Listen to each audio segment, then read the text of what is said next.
All right. Hello, and welcome back to Real Seekers, everybody. I'm your host, Dale, the Real Seeker.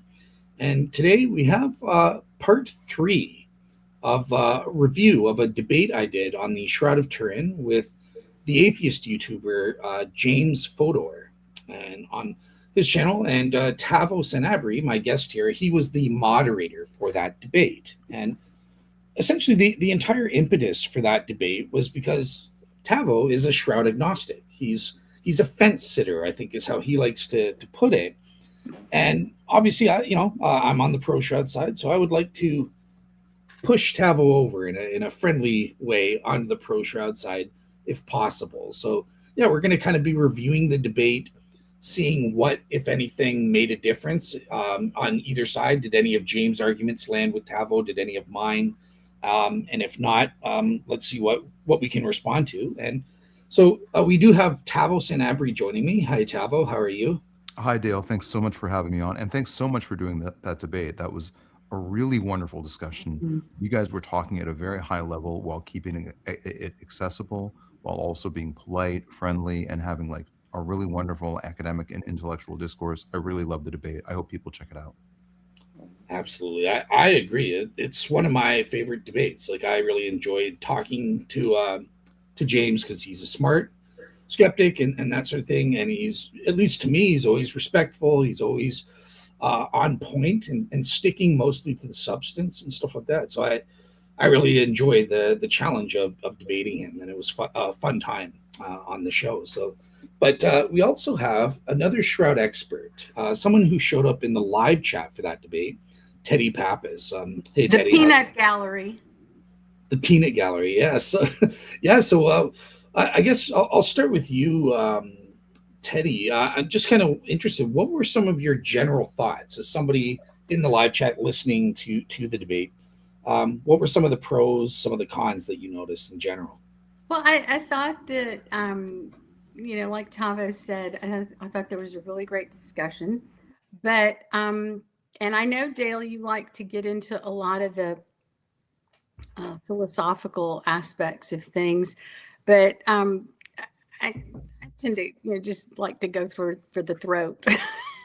it just, go at what the main point and what the main challenge is, and just go directly for that. And so, maybe we can kind of get into that, because I mean the real challenge is the shroud, the images on the shroud. Are they miraculous, or could they have been created through a natural process or an artistic process?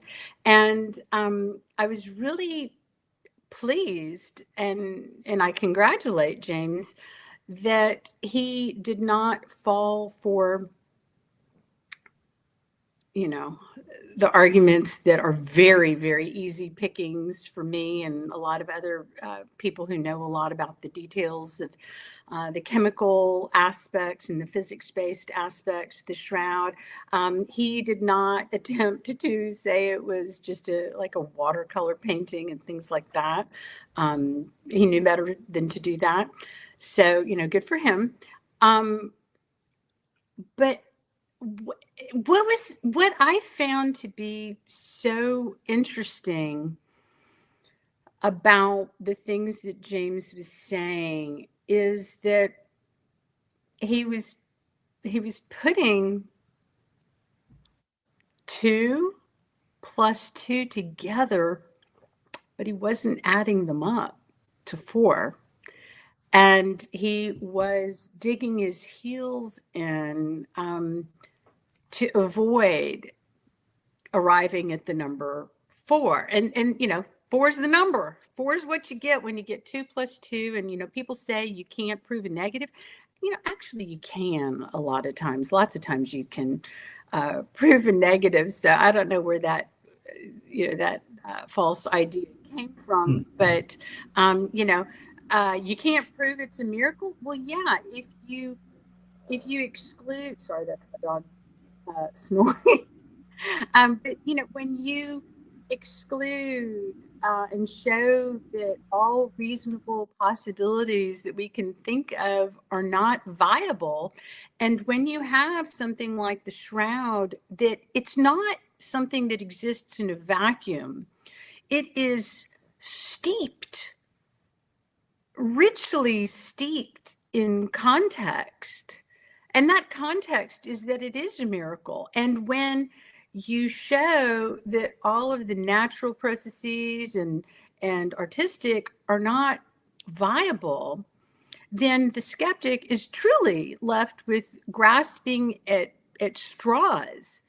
And these straws are not going to build a house that is going to function to give them shelter from the realization that they need to come to, that God exists. The shroud is, I think, the most powerful piece of evidence for it. Dale, you and I and Tavo, we listen very carefully to a lot of the arguments by oftentimes former Christians who then become rabid atheists, including the rabid atheist, but himself. But we listen to how they will try to nitpick a lot of issues with the gospel, some inconsistencies, some things that are difficult to, although not necessarily impossible, but to reconcile. And they poke holes, and it's because of these holes that many of these Christians have become atheists. But the beauty of the shroud is that it's such powerful evidence for those who are scientifically minded, those who are the most critical of thinkers. And that's God's gift to them. Some people like Dan Porter, I think it was in his last posting, he was talking about how I'm paraphrasing here, but he's free. He's so glad that he's now free, because he used to be an authenticist, and now he's, one of the really passionate shroud attackers like Hugh Ferry is. And he was saying how he's so glad that he's now free of this shroud, because now he can have faith. I'm like, does that make sense to anybody, really? I mean, somebody would rather, is that what critical thinkers do? Oh, it's better to just have faith in something as opposed to have hardcore, phenomenal evidence for a belief? Come on, give me a break. These are just things that people say that they think sounds, real sophisticated. And when you look at it, I'm like, that makes no sense. Dean Porter was saying that, and I think he explicitly called the shroud a crutch, which is quite denigrating to a cloth that has Jesus' blood on it. But aside from that, what is a crutch? It gets you to the place you need to go to. And you know what? There are many people who were lifelong atheists that, because of the shroud evidence, and actually a dear friend of mine, Bill Stewart, was one of them. And because of the shroud evidence, they have come to Christ. And so whether you need a crutch, which it's not a crutch, it's phenomenal evidence that even Christians benefit from, because it solidifies one's confidence from just some degree of shaky confidence to ironclad confidence that can be had beyond a reasonable doubt that Christianity is real. So anyway, that's my 2 cents. All right. Awesome. Okay, so what I'm taking away is the philosophy stuff was boring for Teddy, but okay, we'll talk totally, about. But No, that's fine. I prefer a more direct approach. Okay, and Tavo, obviously you're sort of the main event here as the official Shroud agnostic. Before we get started in looking at some of the specifics, I'm just sort of interested in your general thoughts. What were some of the pros, some of the cons of the debate as you saw it? Okay, a lot of pros. First of all, Teddy, I think that was very well said, and that was a nice recap of a lot of points that you put in the stream in the conversation. So, if you do watch the debate on my channel, make sure you click on the whole live stream chat so that you can see Teddy's comments in real time. I've watched a lot of Teddy's lectures, and I've previously expressed my admiration for Dale, and I'm really glad to be here with both of you. So, a lot of admiration. All right, so pros and cons of the debate. Definitely, the way you handled yourselves was a big pro. I think the biggest pro for me is that it didn't devolve into what should our pre-existing metaphysical commitment be, and that was kind of a set of instructions that I'd provided to you and James. Is like because I could have seen the debate going in a direction where, and it sort of did go a little bit in this direction, but not as badly as it could have. But I could have seen the debate devolving into, well, we should all be atheists, and therefore, you know it kind of devolves into that whole extraordinary claims, extraordinary evidence argument, and that devolves into like you'd have to have a massive amount of evidence to change your mind about what your pre-existing worldview would be. So I think that was a pro that you guys said, what is the evidence? Which direction does it point? I think another real pro was I I I think it was an interesting moment in the debate, your Lego analogy, because your point was if this is evidence of a miracle, then the dating discussion sort of becomes less relevant. I think that's rhetorically a clever thing to do. It was a shrewd thing to do from the debate perspective. You've made that argument before in the past, of course, and I've heard you make that argument before. I think it was well made, and I think it landed. I think some other pros were the way both of you converged on some important acknowledgments that we didn't have to retread a lot of pre-existing. Like to me, I think the analysis that this is not blood on the shroud. I think that argument that's a fairly weak argument, right?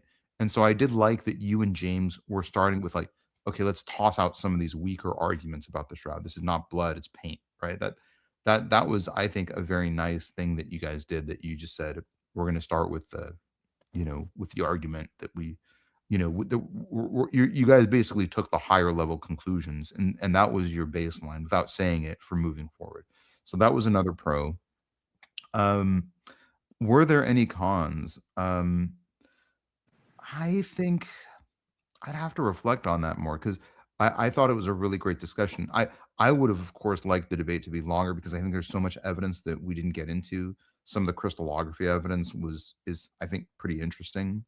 I oh, there was a moment where James made, I think, a bit of a category error in saying much of the research put out that is in favor of the shroud is put out by people who are shroud supporters, right?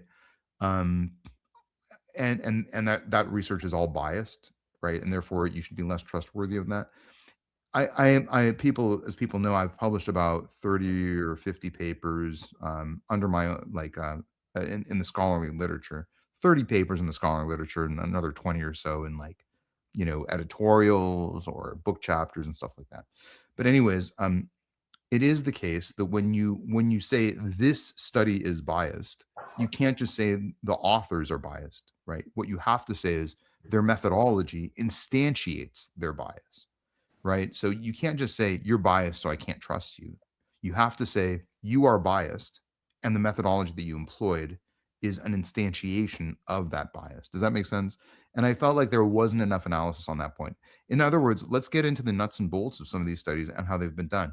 If the crystallography evidence is biased, then let's talk about why it's biased. Let's talk about how those biases manifest in the conclusions, and let's talk about how that could be negotiated or reconciled.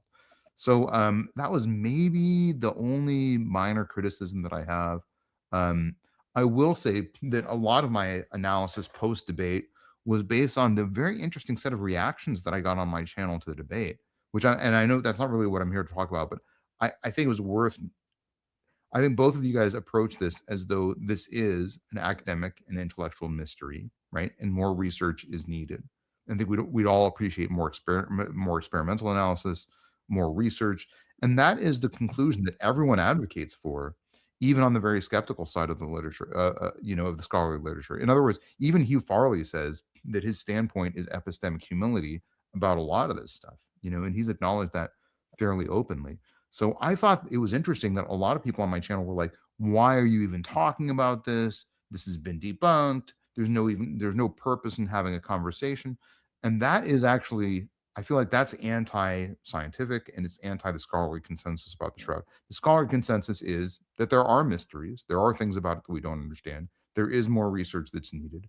And I thought it was interesting after the debate to get that negative reaction to my channel where people were like, you shouldn't be even And I was like, well, look, I'm pretty neutral about this. Like, tell me where I'm going wrong with some of this stuff. But I thought it was interesting that the reaction that people had was, why are you even covering this on your channel? It's something we shouldn't even be talking about. That's not scientific. That's not scholarly. That's not anywhere in the academic consensus about the Shroud. And I thought that was maybe a negative that I came away with from the experience overall. Certainly, that doesn't reflect on you or James. Your discussion was very high level, but anyways, yeah. But good question. Yeah, absolutely. Yeah. And so just before we start looking at the specifics, so I am curious. You started off with the debate as a shroud agnostic. When all was said and done, are you still sort of in the same position, or do you feel yourself sort of leaning in either direction anymore, or where are you now post debate? I think I'm still an agnostic.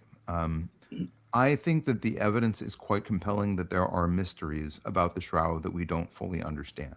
There are details of it that we can't reconcile. Um, if you look at blood clots used in medieval art, there's if it is a piece of medieval art, there's no other examples of somebody using blood clots. So that's interesting to me. If you look at blood in medieval period art, there are a few examples, certainly not many, and certainly none that qualitatively match the Shroud. So that's sort of another interesting data point for me. Um, the whether or not we should trust the carbon dating, I guess that's a discussion that you guys could have gotten into more. I guess I'm left being sort of on the fence, and it's partially just because I feel like I still need more information. I still feel like I need to dive into it more deeply, and I still feel like there are nooks and crannies in where the data points that I haven't fully explored. But I thought you both made a very convincing case. While you were talking, I thought Dale is making a good case. I really am moving away from Shroud agnosticism towards Shroud affirmation. And when James was talking, I was like, he's making a good case. I'm moving a little bit more towards skepticism. So I Hmm. I guess even after the debate, after redigesting it a couple of times, which I have done, I still feel like my point is my points are agnosticism. Now, I will say something else, and this is an argument. This is not an argument that came up during the debate, but I think there is a bit of a danger of posting too much of your theology on the Shroud, because if it does get disproved, I think there are other reasons to believe in Jesus, and I think if it does get disproven someday down the road, which is conceivably something that could happen in our lifetimes.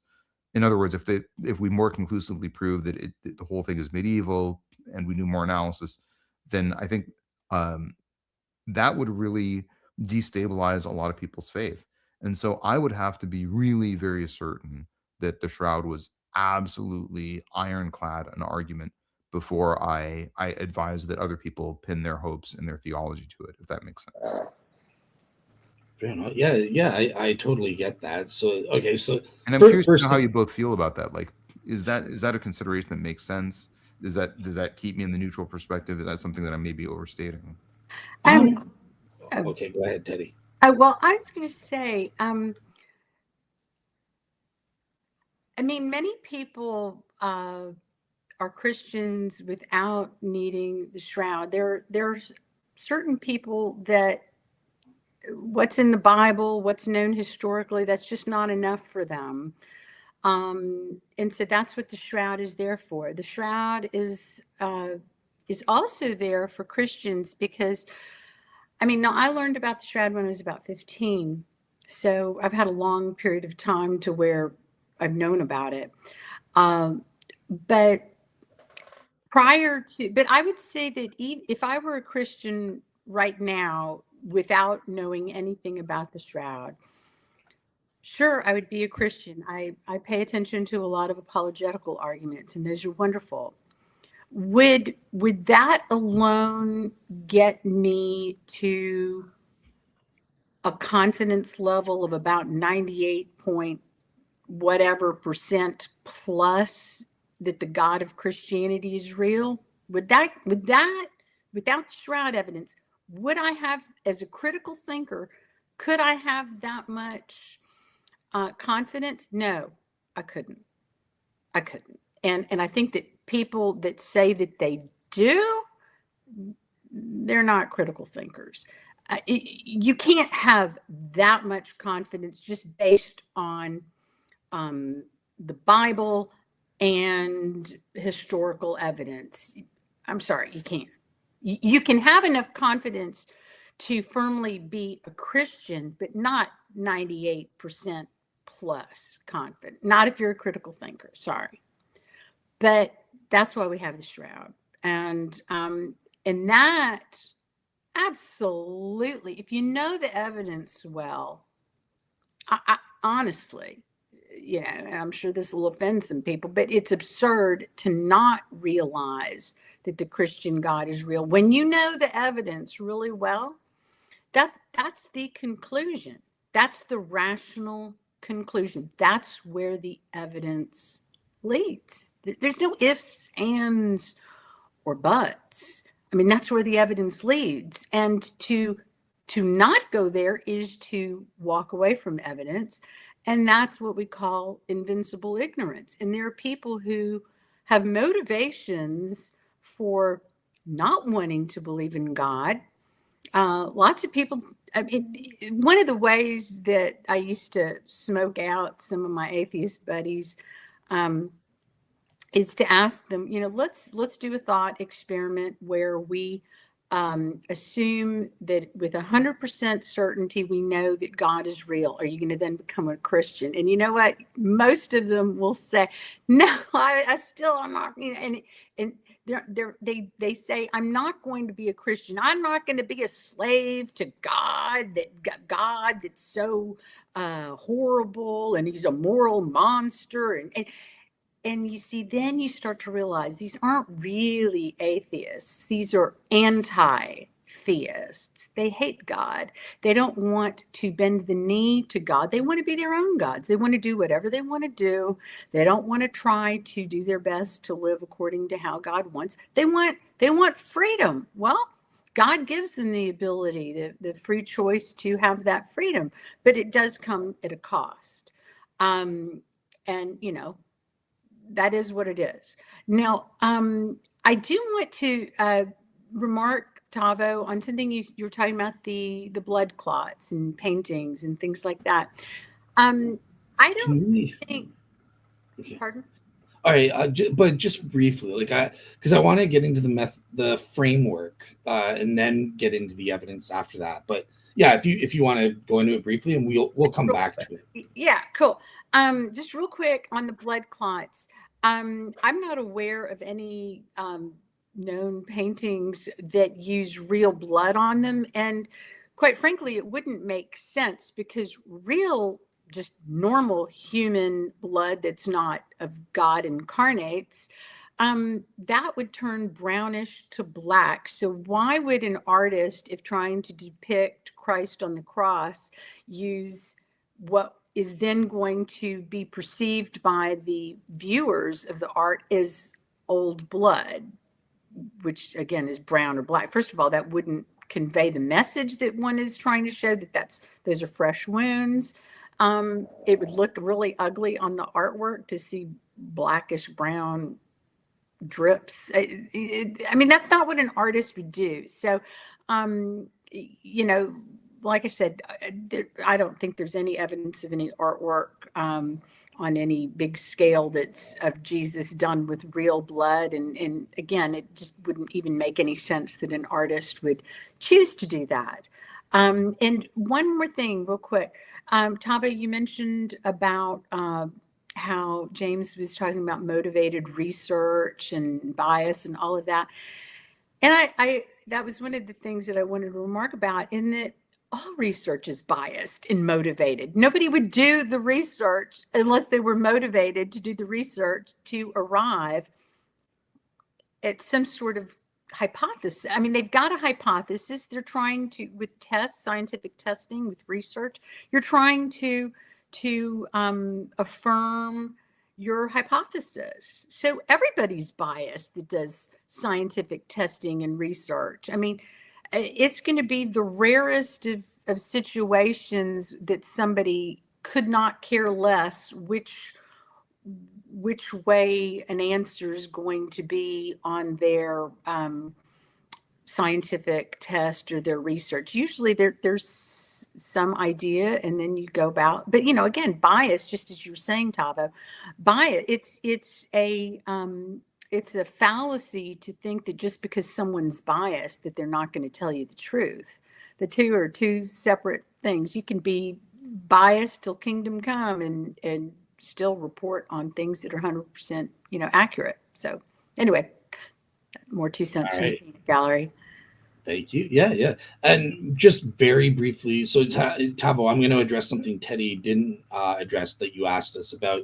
There is this notion. I get it from Christians all the time. It's almost like when you say you're pro-shroud, it has to come attached to an immediate qualification. Oh, but believing in the shroud is not necessary for Christian faith, and of course that's true. There are many Christians who didn't believe in the Shroud of Turin, and they were saved Christians. So it's not necessary for everyone's faith, or it's not necessary in that you have to believe the shroud is miraculous images in order to be saved. But at the same time, for some people, it is necessary. So it was necessary in conjunction with three other evidences: the historical evidence for the resurrection, the scientific evidence for the resurrection from the shroud, my vindication prediction argument, and the subjective evidence from a properly basic belief from the inner witness of the Holy Spirit. And at the time of my conversion, I needed all four of those evidences to push me over the line to say, yeah, Christianity is probably true. But so I just want to be careful that we're not when we say that the shroud isn't necessary, we're not restricting people, because maybe somebody does converts to Christianity solely on the basis of the shroud. That's totally valid. Just like somebody who converts solely on the basis of the inner witness of the Holy Spirit, or solely on the basis of the minimal facts approach. Any of these things can be disproven in time. So I don't want us to be shy about saying, "Hey, I came to faith, and the shroud was my only reason." That that's good enough, kind of thing. Obviously, I agree with you. We want more. The more evidence you have in your basket, the better. Because if one of those ever does get taken away, you can rely on the others. But that's my only point. Does that make sense, Tavo? Oh, it absolutely makes sense. And I think the logical force of your argument is undeniable. If I believed in Jesus and then somebody disproved, for multiple reasons, and I believed in the shroud and its authenticity, and then someone disproved the authenticity of the shroud, I would still believe in Jesus, right? And we all say that we would do that for logical reasons, right? Just because, it doesn't, but I do find that people, the way humans work isn't always logical, right? James is, for example, a former LDS person, right? And I've talked recently to a lot of people who were LDS who left and became atheists.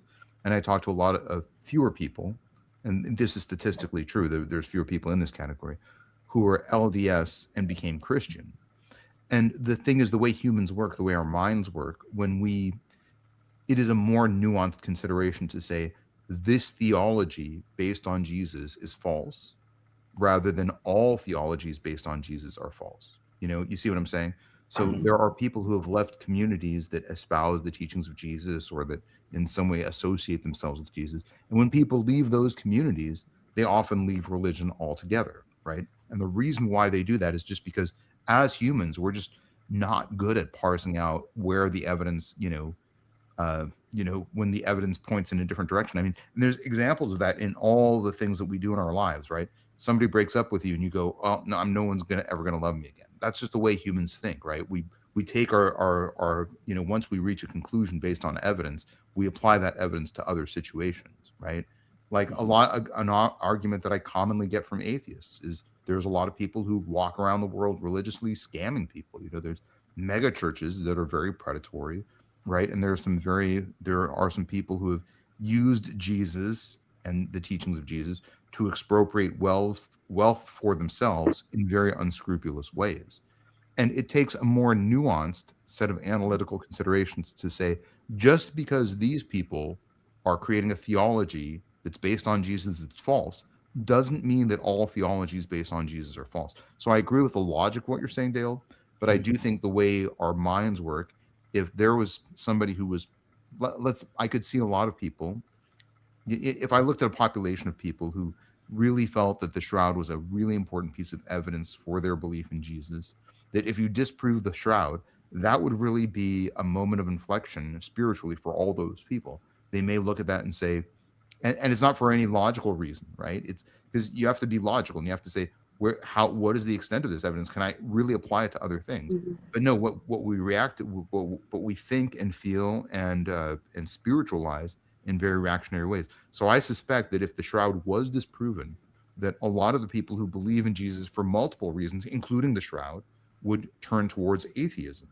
And that's not because that's the logical thing to do necessarily, but I think it becomes at least a propensity, a proclivity that I think about sometimes.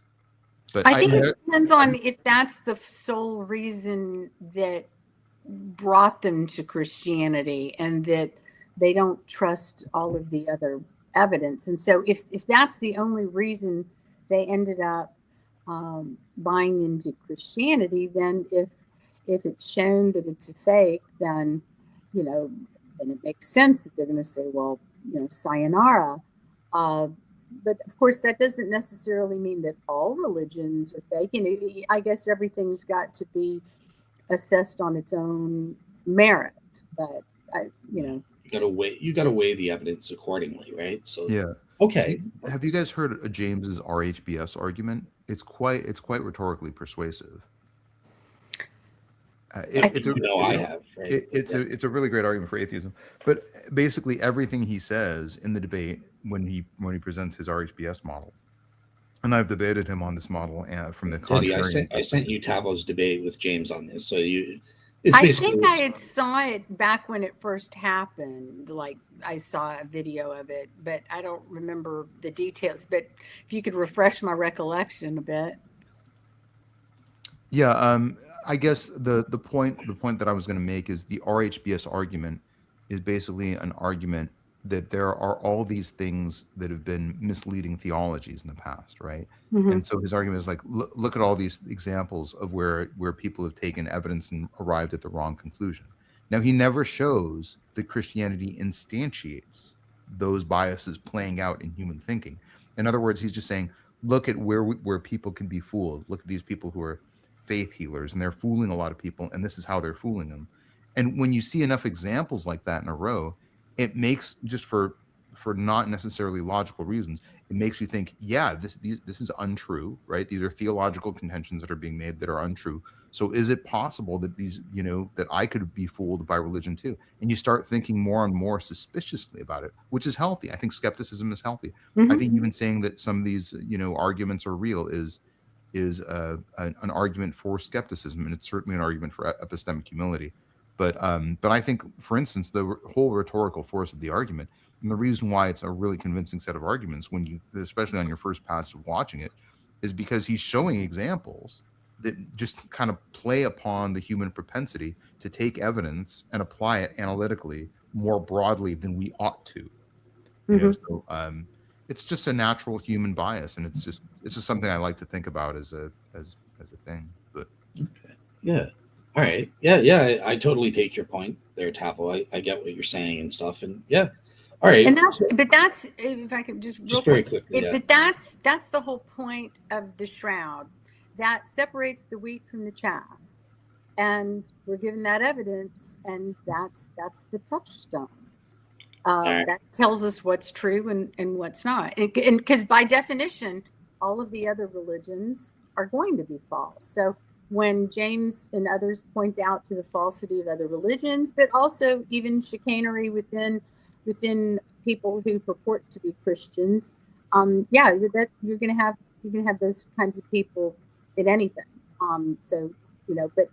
But what's the old saying? You don't judge Beethoven by how somebody mangles playing, a piece by Beethoven. Well said. Very important consideration. All right. So at this point, this is an aspect that I think is very important.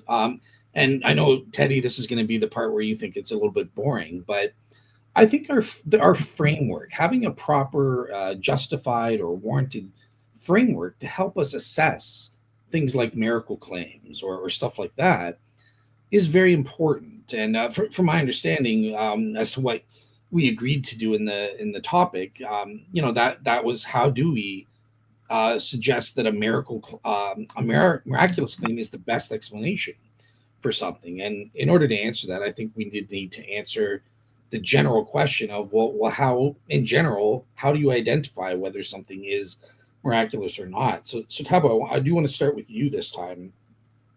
In terms of my general framework that I chose, like the RAM identifying criteria. So forget about applying it to the shroud, just in general to any miracle claim. Muhammad splitting the moon in half.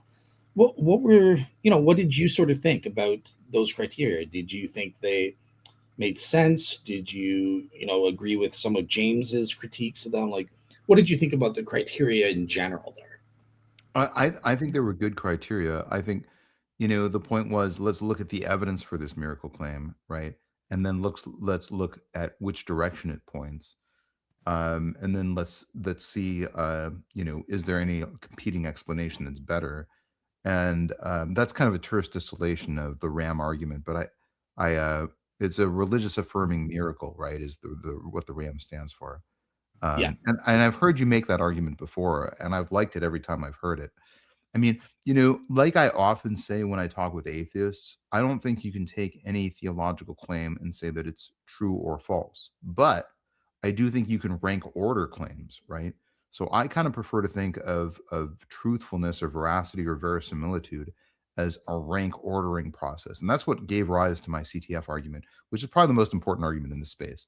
I said, let's look at the historiographical argumentation for Islam, for Hinduism, for Scientology, for LDS, and then let's compare those bodies of evidence for based on historiographical criteria, right? Because we actually have academicians who have said these events probably happened, these events probably didn't happen, and we can use the criteria that those academicians used in parsing out that decision making and then apply it to theological claims about things that have happened in the past. So that's kind of where I come from. I don't think it's a yes or no, this is true or false. I think it's how when we rank order things, how do we rank them? Um, I don't know if that really answers your question, but I thought it was a well said argument in the moment of the debate, and I thought it was a pretty good criteria, and I've been thinking about how I can incorporate it into CTF as well. CTF being again my own argument on my channel that I talk about a lot, which is basically kind of a ranking of different religions based on the evidence that each religion presents. awesome. And just before I turn to Teddy, was there anything James provided? I went over this because again, it was really important to me personally. So I counted 4 criticisms, general criticisms at the criteria in general. So not shroud, you're not applying it to the shroud. Were there any of his criticisms that you felt landed, or that was something? Yeah, we need to look further into, or do you think You'd have to refresh my recollection in terms of which particular one. I mean, he was making so many Oh, different. well, I was just asking Tavo first, and then I'll come Oh, to you sorry. right after. Yeah, but Tavo, were there any of those 4 general criticisms? So that if you don't remember them, I can just list them. So his first was that the criteria make it impossible to conclude something is not a miracle. So in other words, any event you plug, if you apply these criteria, every event will come out as yeah, it's a miracle. Secondly, it doesn't account for contradictory evidence, like negative evidence, saying this is not a miracle. His other one was it doesn't provide a comparative framework kind of thing to say was the miracle a better explanation than a natural one. And his last was you can't incorporate unknown future natural mechanisms. You just exclude those. Yeah, I guess the one thing I would add is the context of those criticisms, right? Because here's my point. I often make this point as well, that if somebody knocked on my door, and I don't mean to pick on LDS too excessively or too pejoratively. It's just in my head freshly because we had like a 5-hour stream where we were debating a bunch of LDS people. But if just imagine if somebody knocked on my door, and we could take anyone, like let's say somebody. Well, let's stick with LDS just because it's a little bit easier for purposes of this analogy. If somebody said, here's a mountain of evidence that there was a miracle around Joseph Smith, right? And they gave me a huge stack of evidence, and it was essentially undeniable. A bunch of affidavits, written testimony, neutral historians who agree, a bunch of skeptics who are converted, a bunch of antagonistic testimonials that affirm that the evidence is, has a verisimilitude to it. Imagine if you gave me all that evidence. Would that change my opinion theologically about the Book of Mormon? Right? And the answer, as I often say, is no.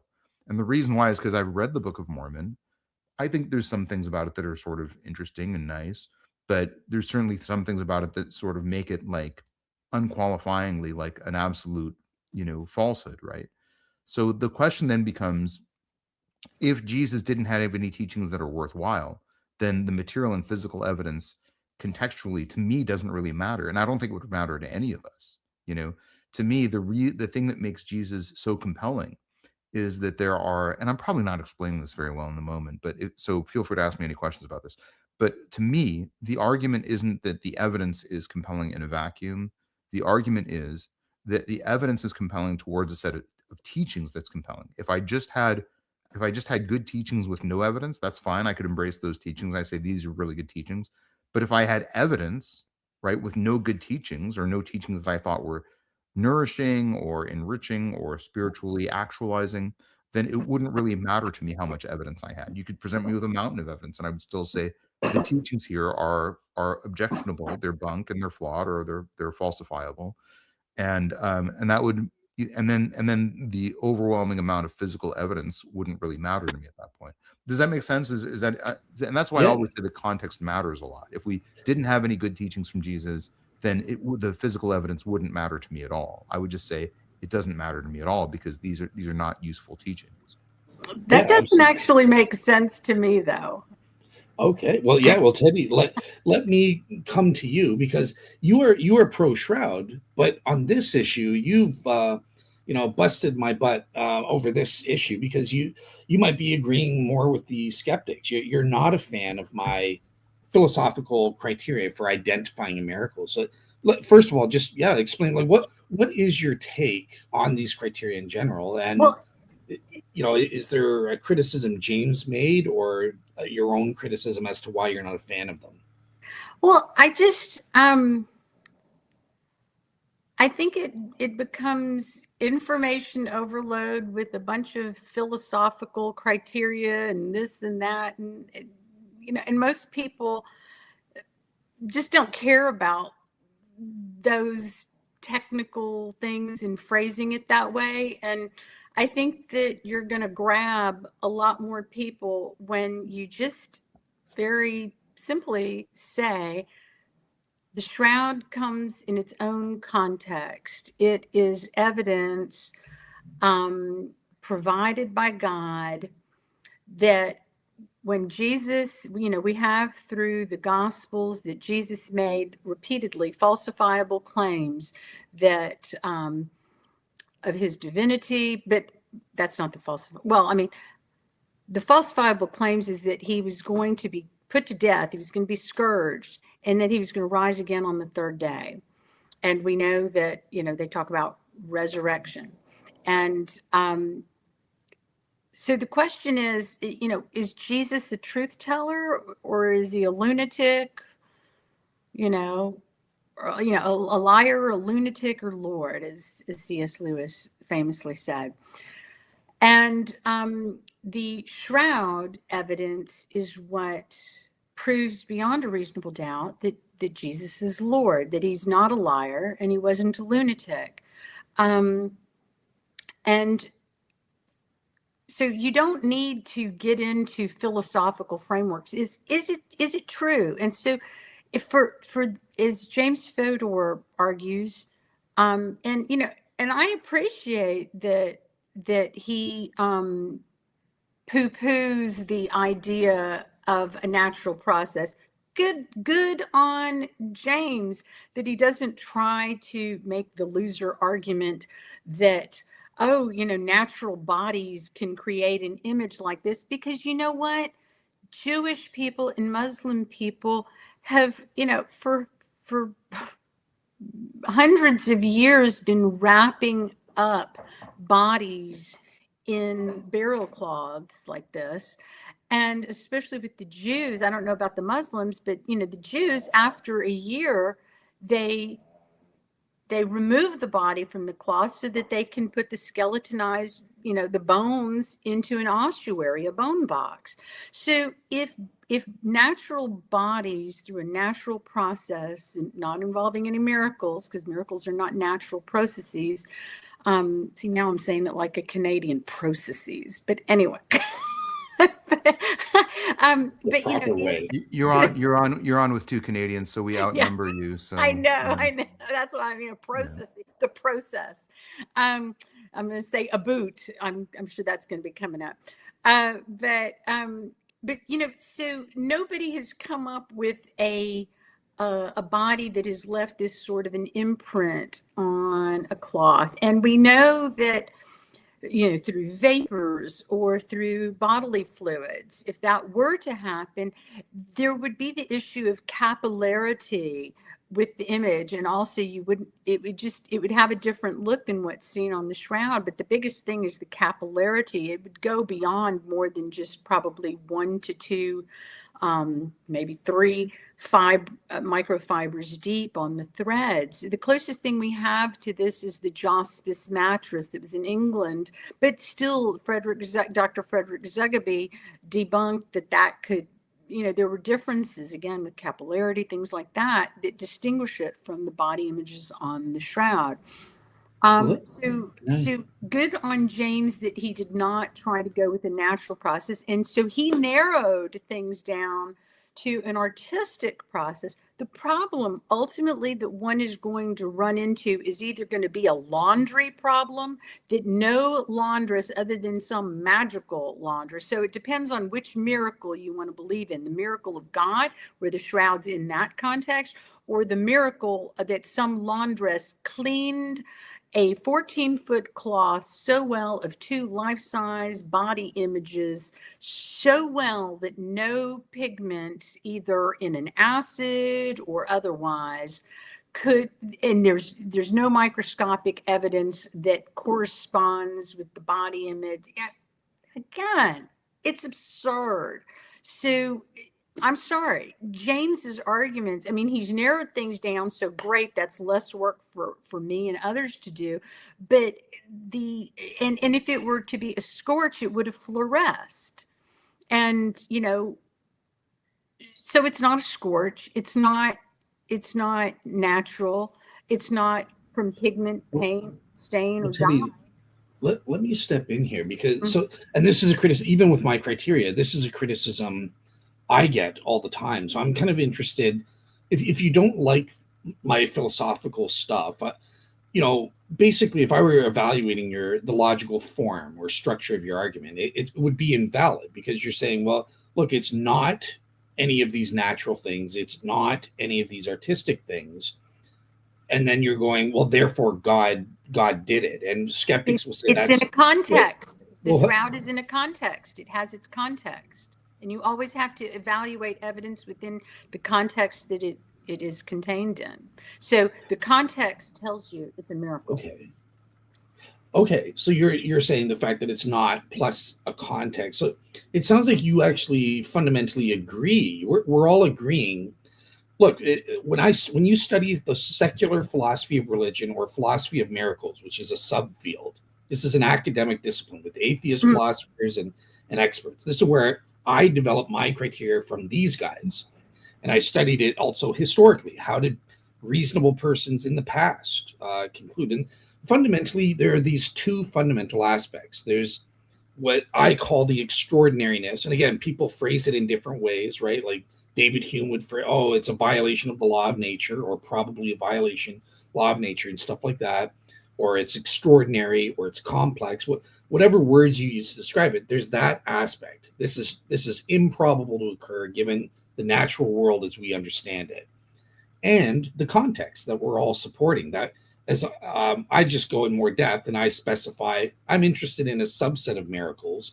So I go into a religion authenticating miracles means I need a religion authenticating context. But I developed my criteria everyone who speaks on this subject, whether they're atheist or not, the PhDs in this field of philosophy, they recognize these two aspects. I've just developed them and nuanced them to accommodate my purposes. So And I think it's not that I'm saying, I'm not no, saying that I what think we're all agreeing is what I'm yeah, I saying. mean, I'm not saying that what you've put together isn't good.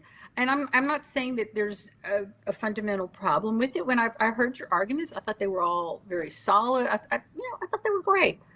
But most people, their minds are going to start to wander. They're not going to pay close attention. That's not going to grab most people, and that's not um, the fastest way to get from point A to point B. I go with a straight line, and I just boom, boom, boom. It's like it. First of all, okay, so let's get with the artistic process and let's just really think about it in common sense terms, which is what most people are going to use. Why would an Teddy, sorry, artist? I promise I'm going to get to this, but I just want to finish off the framework thing. So let me just ask this. So James had his own framework. Did you? So basically, he's like, well, you have to answer these 4 questions. Yeah, I didn't like any of them. I thought that they all just. I thought it's just a bunch. What James gave was a bunch of smoke and mirrors, and he didn't put 2 and 2 together to get 4. Because why would an artist? Again, Occam's razor and what is it? The rule of parsimony. Okay, you put those together. No artist, when they could have created the shroud just by getting a dilute watercolor, like old Dr. McCrone suggested, they could have done a painting with watercolor on linen and achieved the look of the shroud to just the casual observer. Why, when they could have done something that simple, which would be that expected and that commonplace, and all the materials are so easy to get. I mean, iron oxide, red ochre, and yellow ochre, those are among 2 of the commonest pigments. I mean, you could go outside, dig up some earth, and if you find some clay, you can make it from that, or just get something that rusts, and there's your pigment. Okay, so the ready availability of it is ridiculously easy. So why would an artist not do that? Which that's precisely what the shroud appears to be. Why would they instead come up with some ridiculously complex thing that nobody, chemists and nobody can figure out how they did it? I'm talking, that's magical thinking. There's your magical thinking. Now, is Christianity magical thinking? Well, some people might call it magical thinking. I call it miracle thinking. And there are miracles in Christianity. So if somebody's got a problem with that, well, then they're going to have a problem with understanding that the supernatural exists.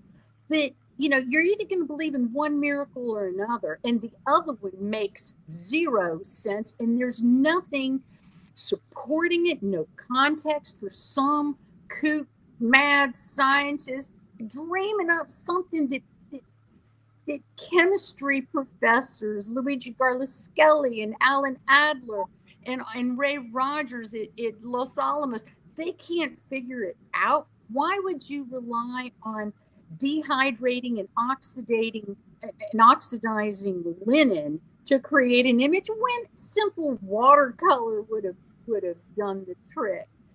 Why would you use real blood when that's going to turn black? Yet we've got real blood on the shroud that inexplicably still retains its redness. There again is the wink, wink miracle, and people, the other question is, what do people expect God to do to let us know that something is miraculous? God has jumped through countless hoops with the shroud to show, checkmate, checkmate, checkmate, checkmate. It's a miracle. It's a miracle. It's a miracle. It's a miracle. Now, if you don't want to buy it, then don't buy it. You know, you don't have to buy it. God's not interested in people coming to him that hate him, that reject him, that don't want to be around him. That's not who God wants in heaven. So for those people who just don't want it, God says, you know what? You're free to go your own way. And, you know, there is a penalty for it. Now, one thing, it's very important that I want to address, because I've heard, Tavo, you mentioned this before, and I really disagree with this, and I want to explain why. You talk about how you focus in on the goodness of the teachings of Jesus, and I'm in agreement with you. I think Jesus' teachings are incredible and they're beautiful. But the reason why I think they're beautiful is because I believe that he is Lord, and what he tells me is right, then that creates the framework for what I view as moral. But you seem to indicate, from what I understand, please correct me if I'm wrong, that let's just say Jesus preached something that you find to be morally objectionable to what your concocted morals are in your mind that you create on your own. It sounds like that would be a deal breaker for you in terms of being a Christian. It's like, oh, I don't like what he's got to say. So yeah, I don't, you know, so he's not Lord, or even if he is Lord, I'm not going to follow. And so to me, that doesn't make sense, because, you know, God is omnipotent. I mean, for God to be the Christian God, he's the creator of the universe. He's the one that's created heaven and hell. And, you know, I'm sticking with him. You know, whatever he says, that's what goes. And if he said, and there are certain things, you know, that are part of Christian doctrine that I wish weren't. But I'm not going to say that, well, I'm not going to be a Christian because I disagree with God about that, or, you know, I have a different opinion on that. I mean, it's like, you know, if you're God, you know, you've got the right to call the shots. You got the power. No, you've given me the power to choose, but, you know, I'm not going to, you know, he gives us the carrot and the stick. All right. So, okay, perfect. So what? I've got two last questions on like the general framework methodology. Can I respond to that, Dale? Sure. Yeah. Go ahead. Well said. I think you're raising a really good point, and I think my point is it is a really good carrot and it's a really good stick as well. So I didn't explain my argument very well. Let me explain it in a slightly different way. Brigham Young, there's evidence that he transfigured and took the appearance of Joseph Smith. It's not very good evidence, but that's a miracle claim. He also believed in, you know, the death penalty for interracial marriage, or really any interracial relations. To me, is that a deal breaker? Yeah, absolutely. It doesn't matter if you had great evidence for the transfiguration. It doesn't matter if, like, there are millions of people who saw it, a bunch of neutral reporters who wrote about it. Like, that would not matter. I would still say this moral teaching is so flawed that I can't embrace it. Now, I think with Jesus, we're sort of that's the way that I'm sort of looking at the carrot and saying, I do not want to eat this carrot, and nothing could make me eat this carrot. Now, your question is, let's say that I found a teaching of Jesus and I said, I find this to be objectionable. Okay. The answer is I would still look at the overall quality of the rest of the carrot, to use that analogy. And I would still say, there's so many good teachings here that maybe this one is an area where I'm wrong. This is one that I'm missing. Most of the teachings of Jesus that have hit me in a way where I'm like, I did not think of that. I never would have come up with that, but it's a really good lesson and it's a rule to live by.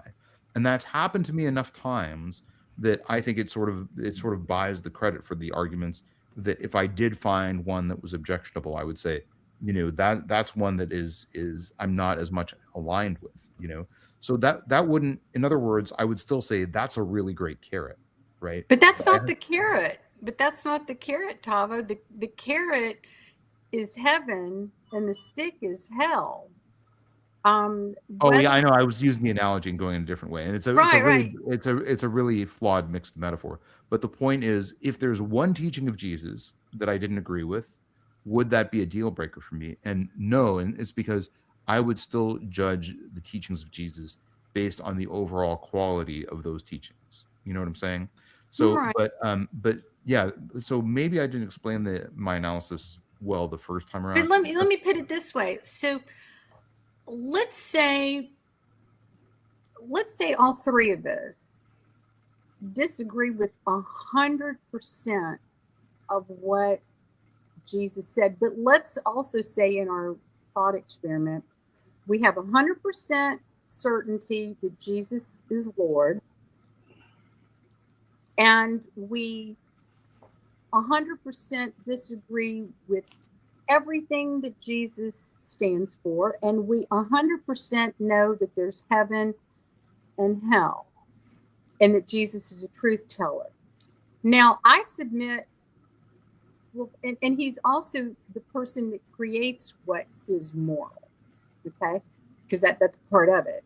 So, to me, I could disagree with 100% of what Jesus said. But if I am confident, and if I know as part of the thought experiment that Jesus is God, there's a heaven and a hell, I'm bending that knee because I'm not interested in going to hell.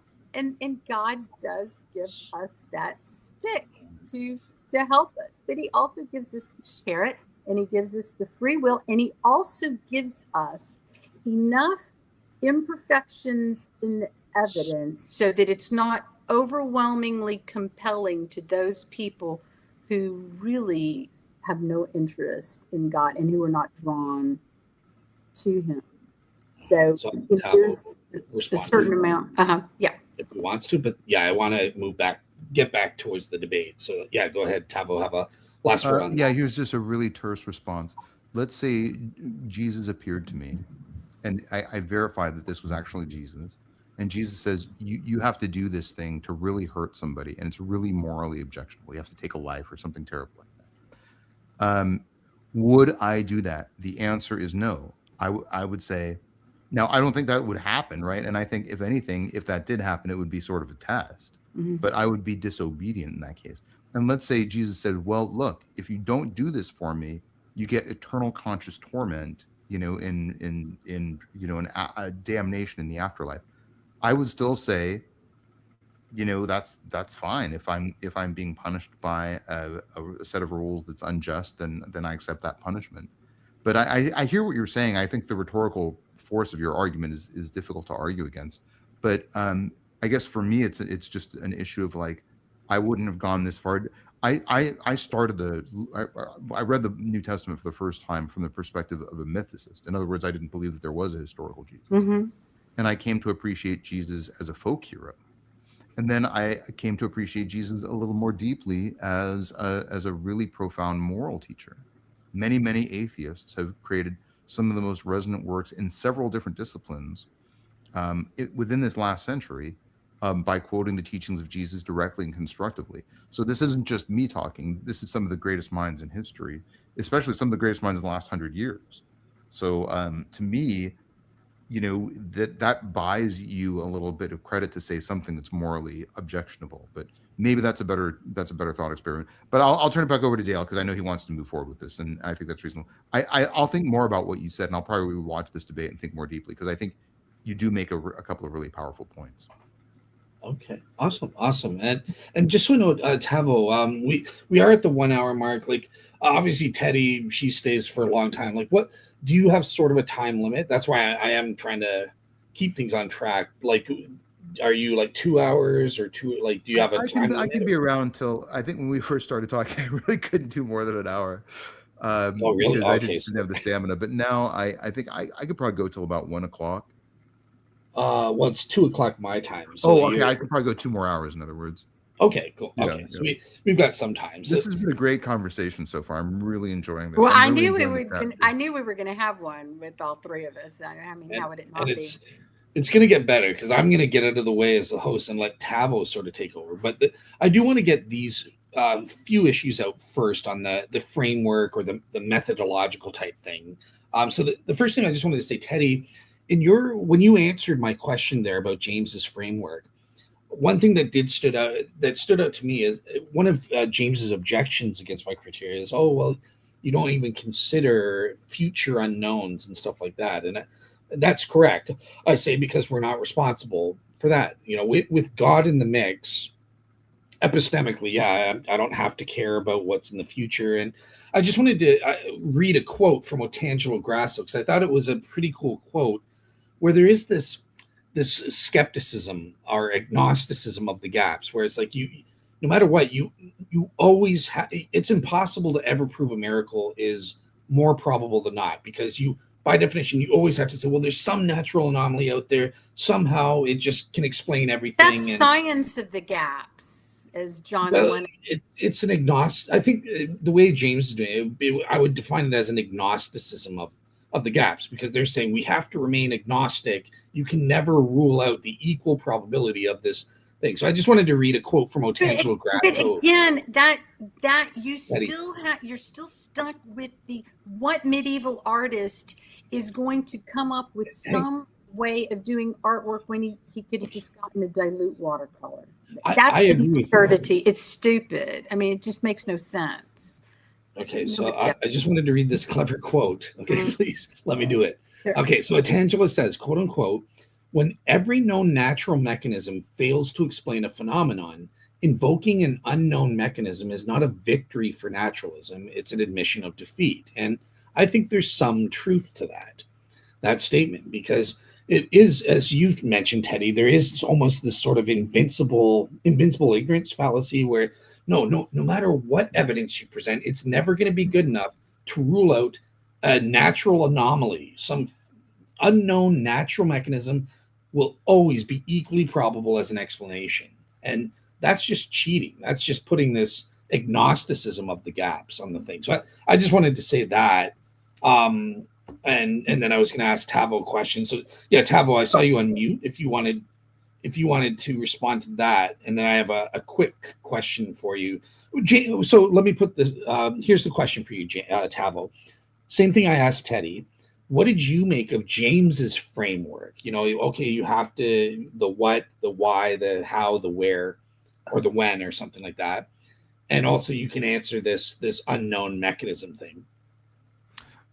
Yeah, in regards to the unknown mechanism, here's my argument, and I've made this to a lot of atheists, and I think it's an important consideration. I'm curious to know what you both think of this. But as I always say, we can conclude things within this universe, and science will help us do that. So anything that happens within this universe, I think we can look to science to explain it. And I think that's perfectly reasonable. Once you get outside of the bounds of this universe, science can no longer offer any explanatory power. So if there is a being outside of this universe or transcendent of this universe, then we must, but using purely scientific criteria, say that our ability to predict what that entity would do, would be like, what its actions would be, what the evidence of its actions would be, that all disappears. That's first of all. Second of all, we have to acknowledge that if there is a being more intelligent than us, then it would obviously be capable of fooling us in either direction, right? So in other words, it would be so good at covering its steps that that any other analysis really becomes immaterial. So a lot of times I have these conversations with atheists and they say, look, the sciences shows us all this stuff, so we should be purely scientific in our perspective towards theological questions. And I often make the point that you can't do that. You can't make that rule. And there's two reasons. Number one is, if there is a God, God is smarter than us, so God could fool us, right? And the analogy there is the way there are psychological tests to test for sociopathy.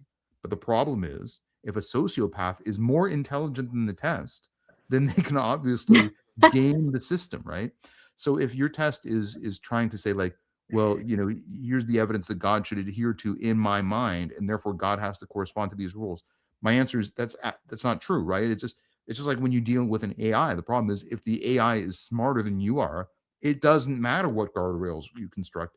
It doesn't matter how good your box is. That AI is going to escape. The reason for that is the same, right?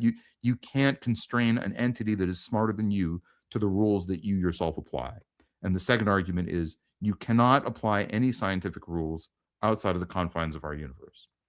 What do you both think of that? I'm really curious to know. I mentioned about like God fooling us. I don't think it's God's attempt to fool us. I think it's a power flex. Like, I've got this immense power, and it's like letting us know where we are in the overall scheme of things. God is God, and we're made in the image of God, but we're not God, and we're kind of puny humans compared to God.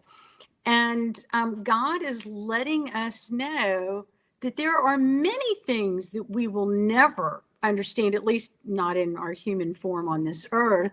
And it's like the whole thing would go back to the Garden of Eden, the tree of knowledge. God does not want us to know certain things. Certain things are left to him, and that is part of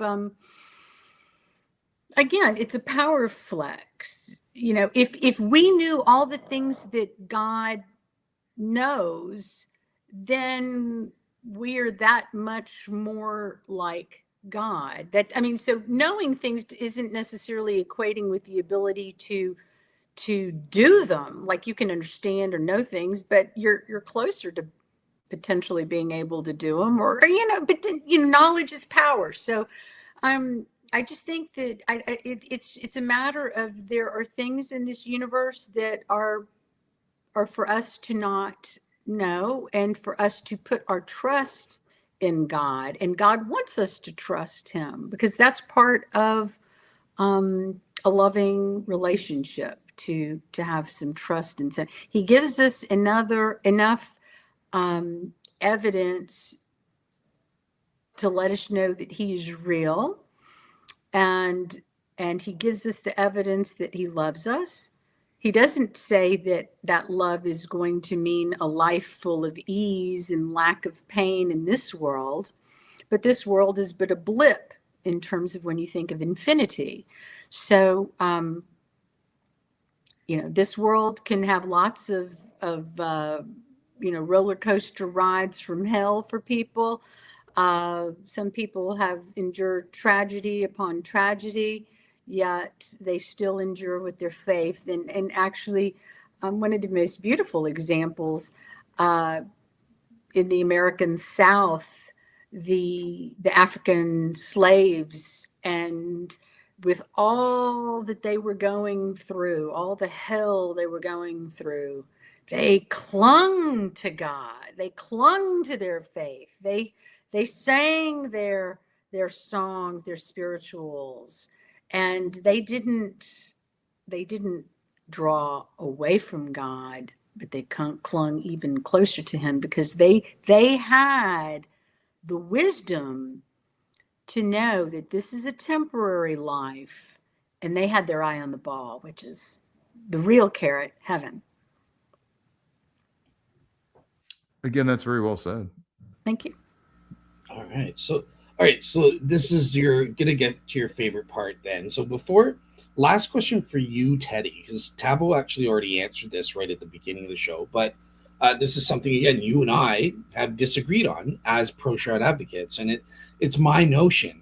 In fact, Teddi begged me not to bring it up in the debate. It's my notion of the irrelevance of things like the dating. I don't think these are provably again, it's the skeptic's burden of proof. They claim, if we can prove the Shroud is medieval, that proves it's not, the images are not miraculous. Cool, prove it, skeptic. You give me a reason to believe that's true. And obviously, you heard in the debate, James provided one reason, and you guys have kind of gone over that it would make God deceptive. Now, I want to turn it to you and briefly get your take before we turn now to the Shroud. But I've argued that I don't think the dating, even if it is medieval, and I've quoted even the ultimate Shroud skeptic, Hugh Ferry. I have you on videotape, Hugh, so don't lie in your blog after the show. But Hugh himself has said yes. Even if he's the ultimate shroud skeptic, the most knowledgeable shroud skeptic in the entire world, and he agrees with me, not with James. He says, yeah, if the shroud were medieval, who cares? We can still prove it's a miracle. And he used the example of maybe it's a miraculous copy of the original burial shroud of Jesus, or a copy of a copy. And he points to a real life example in Spain of monks who actually believed this. They were trying to paint the Shroud of Turin, and they sucked. They couldn't do it. And then, according to the story, they came back the next day, and poof, there was a miraculous copy of the Shroud of Turin right there for them. And to this day, they claim they have a miraculous copy from the shroud, and it wasn't made until the Renaissance or later. Period. Again, whether that story is true or not, it doesn't matter. It points out that the dating isn't relevant. But you disagree, Teddy. So I just want to get from you, what is your take? Why do you think the dating is relevant to whether it's a miracle or not? Okay, your argument, while yes, I agree that God could have created the shroud during medieval times. I mean, why wouldn't he have the ability to do that? But it doesn't, to me, pass the smell test that that's actually what happened. Because why? What's the purpose of it? I mean, there are other miraculous things that happen. I mean, you look at the situation, with Marian apparitions, with, Fatima, things like that. But these are not purporting to confuse us to think that something is a historical artifact / relic, and with Jesus's blood, and something that physically remains with us. Now, that just doesn't pass. I mean, is it possible? Sure. Can God create miracles? Sure. Is perpetual evidence of any type of miracle a desirable thing? Sure. But do I think that that's really what's going on? No. This is Jesus's blood from the crucifixion, not a replica, not a miraculous replica going back in time, blah, blah, blah. I mean, come on, that's not what's going on. This is Jesus's burial cloth with what makes it so valuable. I mean, okay, all miracles are valuable, but there's a spectrum in terms of degrees of value. And the ultimate value would be, of course, this is the actual cloth that Jesus was wrapped in, that has his blood on it. And because it's not, I mean, if the shroud were just about being Jesus's burial cloth, sure, that would be incredibly important and treasured. But there's so much more. This is evidence of, one, we see a man in rigor mortis. Does he have to be dead to be in rigor mortis?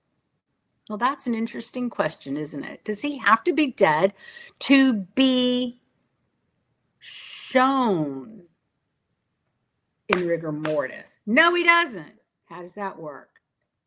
Cause and effect. I mean, physics, action, reaction.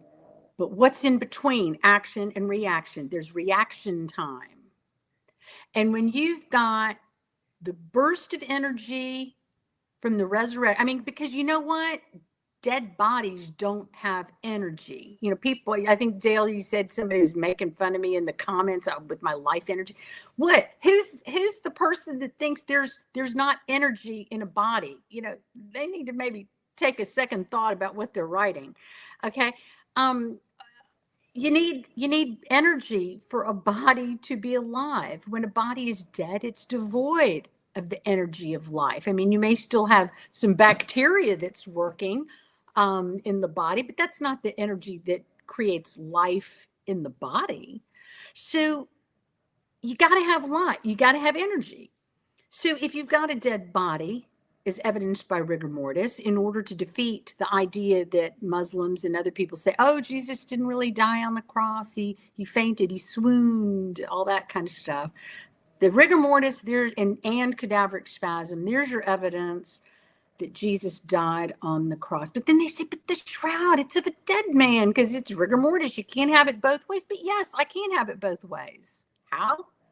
Because if a dead man is resurrected, I've got it both ways. What's the evidence that the dead man was resurrected? The body image on the cloth. There you go. That's the evidence of the resurrection. That's what ultimately, and it's not, and the shroud isn't just about proving Christ's resurrection. You know what? Resurrections, there were lots of resurrections in the Bible. I think at least 12, maybe more than that. But only one resurrection that involved a glorified body. So Jesus's resurrection is different from Lazarus and other people's. But this is what makes Jesus's resurrection special. We have a cloth that is evidence of it, and it gives us the duality of the cloth. It shows us a dead man, but it gives us, through the image formation process, the evidence. Because what is resurrection energy? It's going to create the life. So we have the death and the life in one cloth. And we have the blood. I mean, it's phenomenal. I mean, people ask, oh, well, God should have done this. God did a phenomenal job in creating all of these things to show it's a miracle. And these people who just don't want to buy it, that's on them, because they're given so much incredible evidence. I mean, how does the red blood stay red? All of these things, so many things. And James mentioned the Antikythera. Well, let's see Bob reproduce a shroud. He can't do it. It's supernatural energy. I just don't think that God works with natural energy. I could be wrong. I mean, God can use whatever energy he wants to, but I mean, it's a little bit of an extra flex to use the supernatural. Why would he use, just common energy? So just sort of summarizing, I think I heard you have 3 reasons, just for me to understand. So you think the dating is relevant. Number 1, because the facts are, which I would agree with you. I do think that the facts on the ground is that the shroud is not medieval. It's probably dates back to the historical Jesus in 30 AD. But again, the question is, well, if it was medieval, if the facts were different. So I get that's your reason. The second was, I think you agree with James that there would, if it were medieval, you think there would be some divine deception caused by that. Did I hear that? No? Okay. I mean, I'm not going to say that. My answer is just, I don't think it passes the smell test. I don't think it makes sense. It doesn't make sense that God did that to just be a miracle. That just doesn't pass the smell test.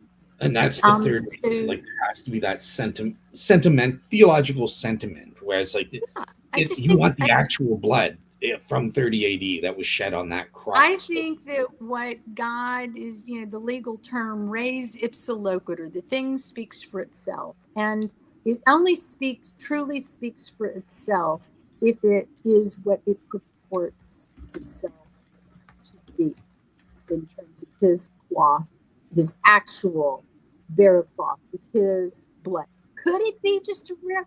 But I just don't think that's what's true. So, I mean, aside from philosophical arguments and all this, I'm just interested in, what's true and what makes sense, and what do we have evidence that points to something making sense. So, I mean, that's just how I approach things. Fair enough. It's, just a direct approach. But like James was mentioning stuff like the Antikythera, well, we don't have answers. Well, we do have answers. They've built Antikythera mechanisms.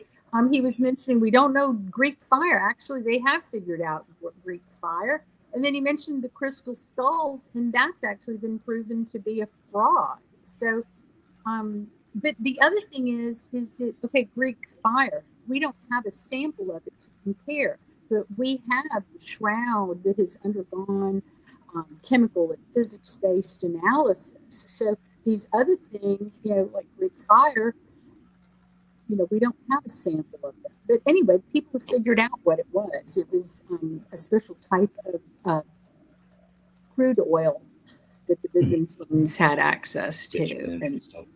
so, yeah. Oh, all right, cool. So that's it for the framework. It's been a long time coming. Just before we get to it, we do have a special guest in the comments where I've now lost it. But okay, S.J. Tomlinson is in the chat. So she's a huge channel that supports the Shroud.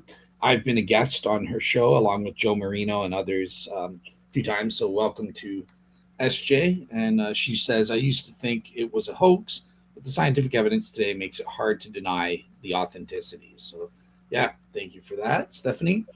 And so I think at this point, I do want to spend the rest of the time on the specifics about the Shroud of Turin. And James had a whole host of specific arguments against the Shroud and stuff like that. And I raised some stuff in the rebuttal. So, Tavo, obviously today I'm interested in pushing you off that fence. So I want to kind of give you the reins for the remainder, or at least for the next little while, the next hour and a half or whatever it is, or an hour, to, what were some of the issues that came up in the debate that you would really like to discuss with myself and or Teddy that matter to you on either side that were raised during the debate?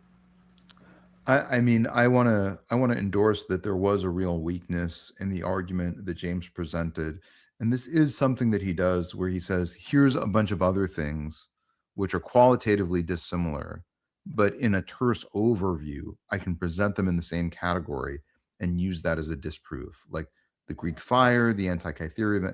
And the reason why they're qualitatively different is because my understanding is, even with our best technology now, we could not currently produce the Shroud, right? And this is not with medieval techniques. So, right. So if we had to produce a Shroud right now, we couldn't currently do it with our current technology. And like, I could make an anti-Cytherea mechanism right now. I just 3D print it. It's and I mean, I could make a metal one if I had some metalwork stuff or metallurgy stuff. But so I do think that's something that James does. Sometimes it's rhetorically persuasive more than it is an actual disproof, right?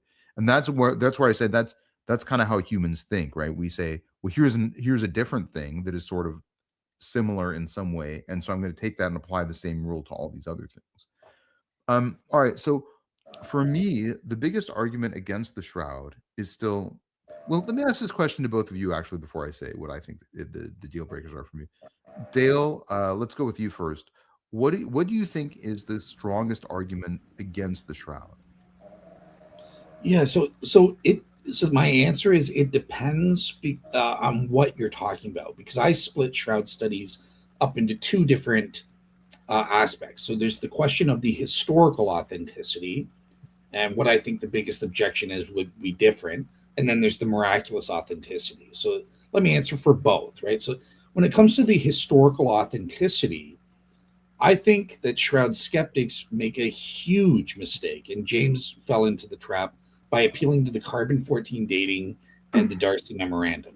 These are evidences that don't prove nothing on a balance of probabilities. They are failures as arguments.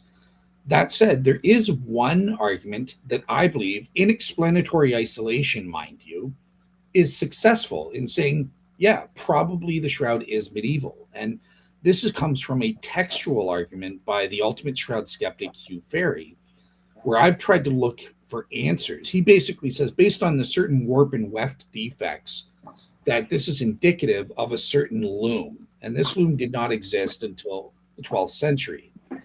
And I have to admit, I've touched out to textile experts like Irene Tomidi, and she's really old. She's in her 90s, so I don't blame her for not getting back to me and stuff like that. But I've tried to reach out to some textile experts, and as of yet, I haven't gotten a satisfactory answer.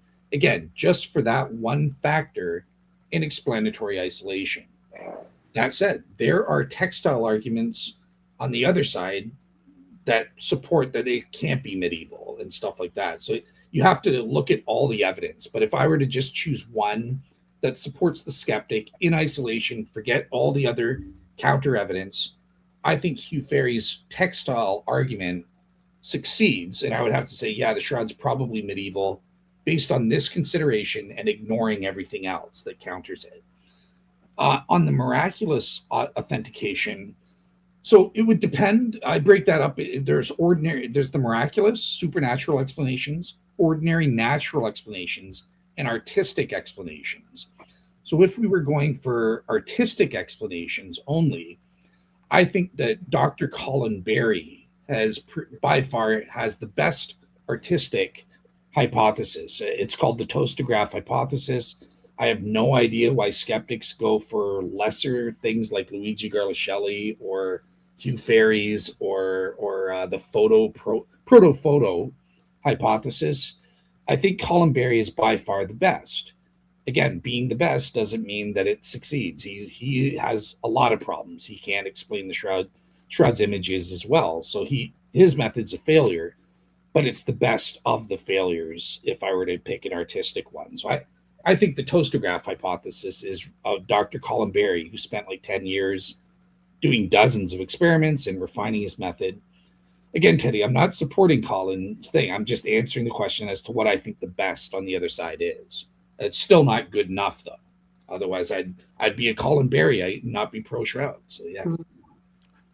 What are your defeaters for each of those while they're fresh? And then we'll go to Teddy. The defeaters? So the defeater for Colin Berry is it doesn't explain several of the MRFs. So superficiality, and even I'm getting this from the ultimate shroud skeptic Hugh Ferry himself, who says it utterly fails on the superficiality. And again, he spent about over a decade trying to get this feature, and he just cannot do it. That any kind of scorch is going to be below that. There is the issue of the ultraviolet fluorescence. I don't think it's as good as it's not as conclusive as Teddy's saying, because Colin Berry is aware of that the shroud images don't fluoresce red like scorches should, but he posits certain forms of low heat under 200 degrees Celsius or something like that, along with flowers. Has he pulled it off? He's pulled it off, at least according to his claims, on his blog. So I don't use that just because I'm not sure. You know what I mean? Like that. I just have his one side saying, look, it doesn't fluoresce red, but it's a low scorch. You got to get uniformity in color too, and not have heat. Yeah, he struggles with other features. He used like a little bitty thingy, a little toy. Do it on 2 full-size male body images, and not have hot spots with the heating mechanism, and not have the slurry create contaminants that are visible and cementation and all of that in the cloth. There are so many, with a circumstantial case, a lot of times people diminish circumstantial evidence as not being as good as direct evidence.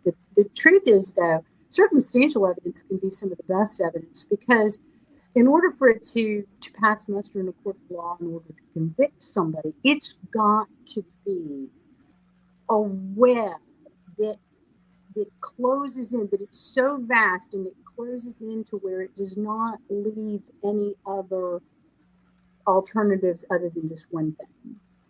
And beyond a reasonable doubt, we're confident about that. And one thing I'll just say, Shroud has so many aspects to it that if you manage to get one thing, you can't get all the others. And one thing, Tavo, just for you, you can go, because I have a show where I cover all of the scorch hypotheses, starting with the earliest one all the way up to Colin Berry's most recently. He stopped doing his experiments. He's retired as of 2020, but he believes, okay, this is the best result he's going to get. And I have a bunch of panel experts on explaining why it fails, including the ultimate shroud skeptic Hugh Ferry himself. So yeah, check out my show, my panel review show on the scorch methods, and you'll see why. Dale, I've got somebody just rang the doorbell. Sure. I'll be right back. No problem. Does that answer your question, Tavo? That's helpful. I like that we're getting into the weeds like this. I've seen a bunch of the episodes of your Shroud series. Mostly I watch them in preparation for moderating the debate. While Teddy's not here, let's talk about something interesting that happened in the comment section of this video, which is we're talking a little bit about the Ahmadiyyan Muslim sect and their beliefs on the Shroud and on Jesus, which diverges quite dramatically from Jesus. Do you want to talk a little bit about that? Yeah, sure. Basically, I had the official representative in the UK. His name's Arif Khan, and he's a great guy. I respect the heck out of him. He's a member. He represents the Ahmadiyya Muslim movement, and he's close friends or was close friends with the Caliph. And he was sort of It's put in it's a charge really of beautiful getting. movement. I love their theology. I love many things about them, especially comparatively to the rest of mainstream Islam. Yeah, they're very peaceful and stuff like that. Like they're very much about respecting other religions. They're different than the typical Sunni Muslim, which is the majority of Muslims. But yeah, so the Caliph in 2010, he said, look, the evidence for the shroud being authentic is overwhelming. So he officially, so meaning if you're an Ahmadiyya Muslim, you are not allowed to disagree. You have to think the shroud is authentic. But here's the thing, here's the little gimmick with them is that they only agree with historical authenticity, meaning this covered Jesus, but they don't believe the images are miraculous. They think that it was created through some kind of gas diffusion type mechanism from Jesus's body, and that not only that, they also here's kind of a problem. They don't think the shroud evidence is a dead Jesus. No, he just swooned, and they'll try to point to a couple medical experts of theirs that says, "Well, see, we can prove Jesus didn't die. The shroud, as depicted by the Shroud Man, is not dead. He's not in rigor mortis, as Teddy has conclusively proven." But these guys say no, she's wrong. All the medical experts go. I've interviewed about several, at least 7 or 8 medical experts, and yeah, it's medically speaking, the Shroud Man is dead. I would say it's proven beyond all reasonable doubt.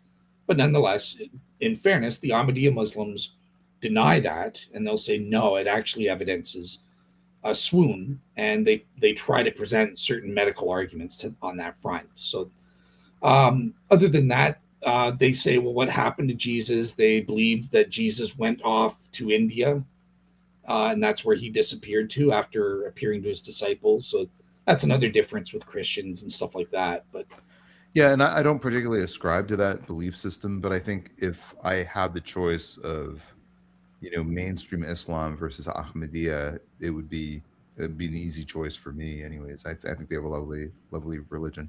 That's all we were talking about while you were gone, Teddy. I was like, well, Teddy's gone. Let's talk about this other If I interesting could thing. Oh, go ahead. just correct the record, I don't want to take undue credit for something. In terms of all the rigor mortis work in my paper, I mean, I'm putting together the phenomenal work of Dr. Robert Buckland, the medical examiner who was working under the famous Dr. Thomas Noguchi in LA County, where they had, oh God, I think they were the murder capital of the country back then. When he was the deputy chief medical examiner there, Yeah, and I was. We've actually interacted. Yeah. oh right, yeah, Yeah. and Yeah. and I was. Yeah. I was. Yeah. with And with Boyle Heights. Yeah. oh cool, Was the murder and capital. and and also Dr. Frederick Zegaby, he was a chief medical examiner in New York. I think it was Rockland County, something like that. But so, I mean, their work is what I largely relied on. Well, not really, because in my paper, I bring in lots of information that's completely aside from shroud matters, just on rigor mortis and cadaveric spasm. Probably my big contribution was digging up the research of that shows that how incredibly long rigor mortis can last far beyond what if you ask 100 medical doctors and probably even medical examiners, I bet you almost all of them will not think that rigor mortis can last as long as what that paper showed from that huge study. That was what was it, Dale. You're up on that more. Was it 150 years or 125? Yeah, 150. I think it was Yeah, 1811 to 1960 or it's something. phenomenal. It's like rigor mortis. I mean, in medical school, they give just kind of what doctors typically see in typical situations, but doctors nowadays, they're not seeing these extreme situations that can cause rigor mortis to last a long time, like somebody being crucified. So, they're basing what they think and what keeps being repeated in medical school about how long it tends to last is with just the typical situations that they encounter. Even within the extremes of what they encounter do not encompass the extremes of what can exist, especially back in the days when people were being crucified and things like that. But anyway, so I just wanted to give the big credit in terms of the major observations with the rigor mortis where it belongs, which is with Drs. Buckland and Dr. Zigabane. Yeah, and I mean, we kind of touched on this briefly, and I haven't cited much of my medical perspective on this, but I've handled a lot of blankets that have blood on them, and it's exactly what you see on the shroud for what it's worth. There's like a little bit of clot at the center, there's some spillage of blood around it, and then there's a sort of halo of seroma where the serum sort of leaks around that.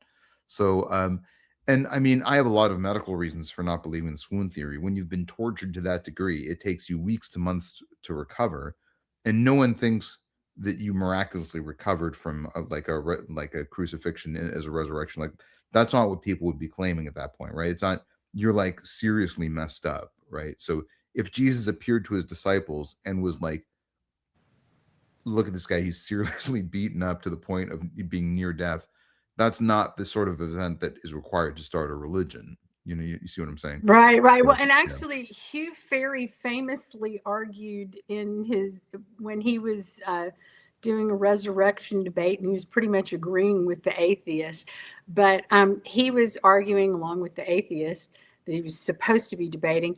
He was arguing that Jesus did not experience a true resurrection, but he was merely resuscitated, which would be kind of like the Lazarus syndrome. And then he said, yeah, well, the myrrh in that they put on him for the burial ointments and stuff, maybe the myrrh helped speed up the healing of the wounds so that in 3 days he looked good. Come on.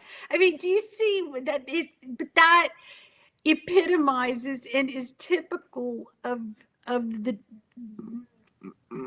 just the extreme absurdity that people have to resort to in order to hold these beliefs. It's like, come on. I'm just kind of curious because that one of James's objection was based on the body posture, and obviously I gave the answer from Teddy and other experts about look, this is the position he was in up on the cross, and he entered into rigor mortis, and then they had to take him down and stuff. And when they were burying him, they were in haste, so they broke the rigor mortis for the hands to cover his modesty, and then left the shoulders to. Did that objection register to you, given your medical training, or do you think the answer works? Like, is this an issue? Do you think that disproves the shroud based on the body posture of the shroud man? No, I don't. I mean, I think the body posture winds up being with arguments for and against. I certainly don't think it's a defeater. If there were nothing else about the shroud that was compelling to me, and the only conversation was about the body posture, I don't think it would do a very good job of selling the shroud's authenticity. But I don't think it's an absolute defeater of the shroud's authenticity that the body posture is, distorted. The other thing I think is like, when you have a blanket like this covered around the body, it can be, the blanket itself can be distorted in different ways. I mean, try to map the blanket down on the body so that I tried to watch some documentaries on how the Jewish ossuary process was at the time. And my understanding is that even though they try to keep the blanket very straight on you, that doesn't necessarily mean that it's not going to have some contortions, some distortions, and that's going to change some focus and change some perspective issues on different parts of the body. But Yeah, I thought it was a good argument. There's arguments on both sides. I'm not sure. It's definitely in a vacuum that definitely wouldn't be a defeater for me. Here's sorry, Teddy. I just wanted to say this because Teddy was when I showed her my slides, she was like, "Oh, I don't want you to put this in," but I use the apparent anatomical inaccuracies because I think those actually disprove that it's a purposeful medieval artwork, and it proves it must have covered a real corpse. So in the debate, I mentioned the argument from the thinner thigh. So one of the properties of the shroud, whatever mechanism produced that, attenuated after 4 centimeters. So after if a body part was further than 4 centimeters away, it did not get encoded on the Shroud of Turin. And because of this, one leg is over the other and bent. So one leg is closer to the shroud at the time whenever the image was made. So one of the thighs is thinner. I jokingly called it a chicken leg, but it's evidently thinner if you look at the photo negative compared to the other one, which is more of a normal size. And that's due to the fact that the image formation mechanism attenuated after 4 centimeters. It's called, Yeah. and we call this the tenting effect. That makes sense if there's a body and the cloth dynamics. It doesn't make sense. Why would an artist make such a blunder, an obvious blunder, make one of Jesus' legs a chicken leg? That doesn't make sense to me. So things like that these distortions are more supportive of the body. Same with the long fingers. Well, it's because the fingers are curved. One, it's bent, the wrist is over top of the other, it's bent upward, and the fingers are curved down. That's going to result in distortion effects that don't make sense from an artist. But these are not, I object to your characterization of these being anatomical inaccuracies. These are actually I said apparent. Correct anatomical, like the thinner thigh. I mean, you got to look at the position of crucifixion. The knees are bent. Look at the position. Look at the shroud man's position. You can see that the knees are bent. You can see the position. That's what I just said. Yeah, I know. And that's not inaccurate. It's an accurate depiction of what would be shown in an image of a body positioned in that particular way. So it's the inaccuracy is in making an assumption that the body's laying flat to where the calves and the thighs would flatten. Yeah, we're arguing the same thing. I guess. But you called it an inaccuracy, and that's just what I'm nitpicking on. I wouldn't call it an inaccuracy. It's a correct reflection given the position of the body. Now, the other thing is too with the arms, we can know for certain. Well, first of all, a dead body, unless the wrists are bound with like bandages or something, a dead body without any type of binding to the arms cannot have that position unless there's a cadaveric spasm, like where the wrists are held together and then a body freezes in that position.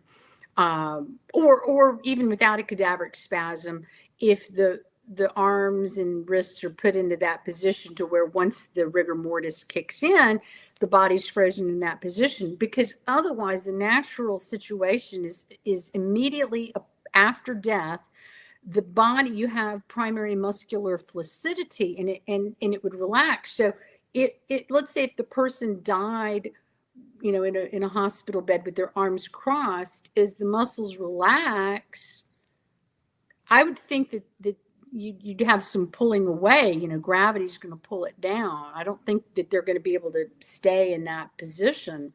But the real big evidence is the position of the blood stains, because you can see that the blood stains are in the position of the arms being uplifted in the position of crucifixion, and they even got the angle right with Barbet and Zugaby when they tested for the angle.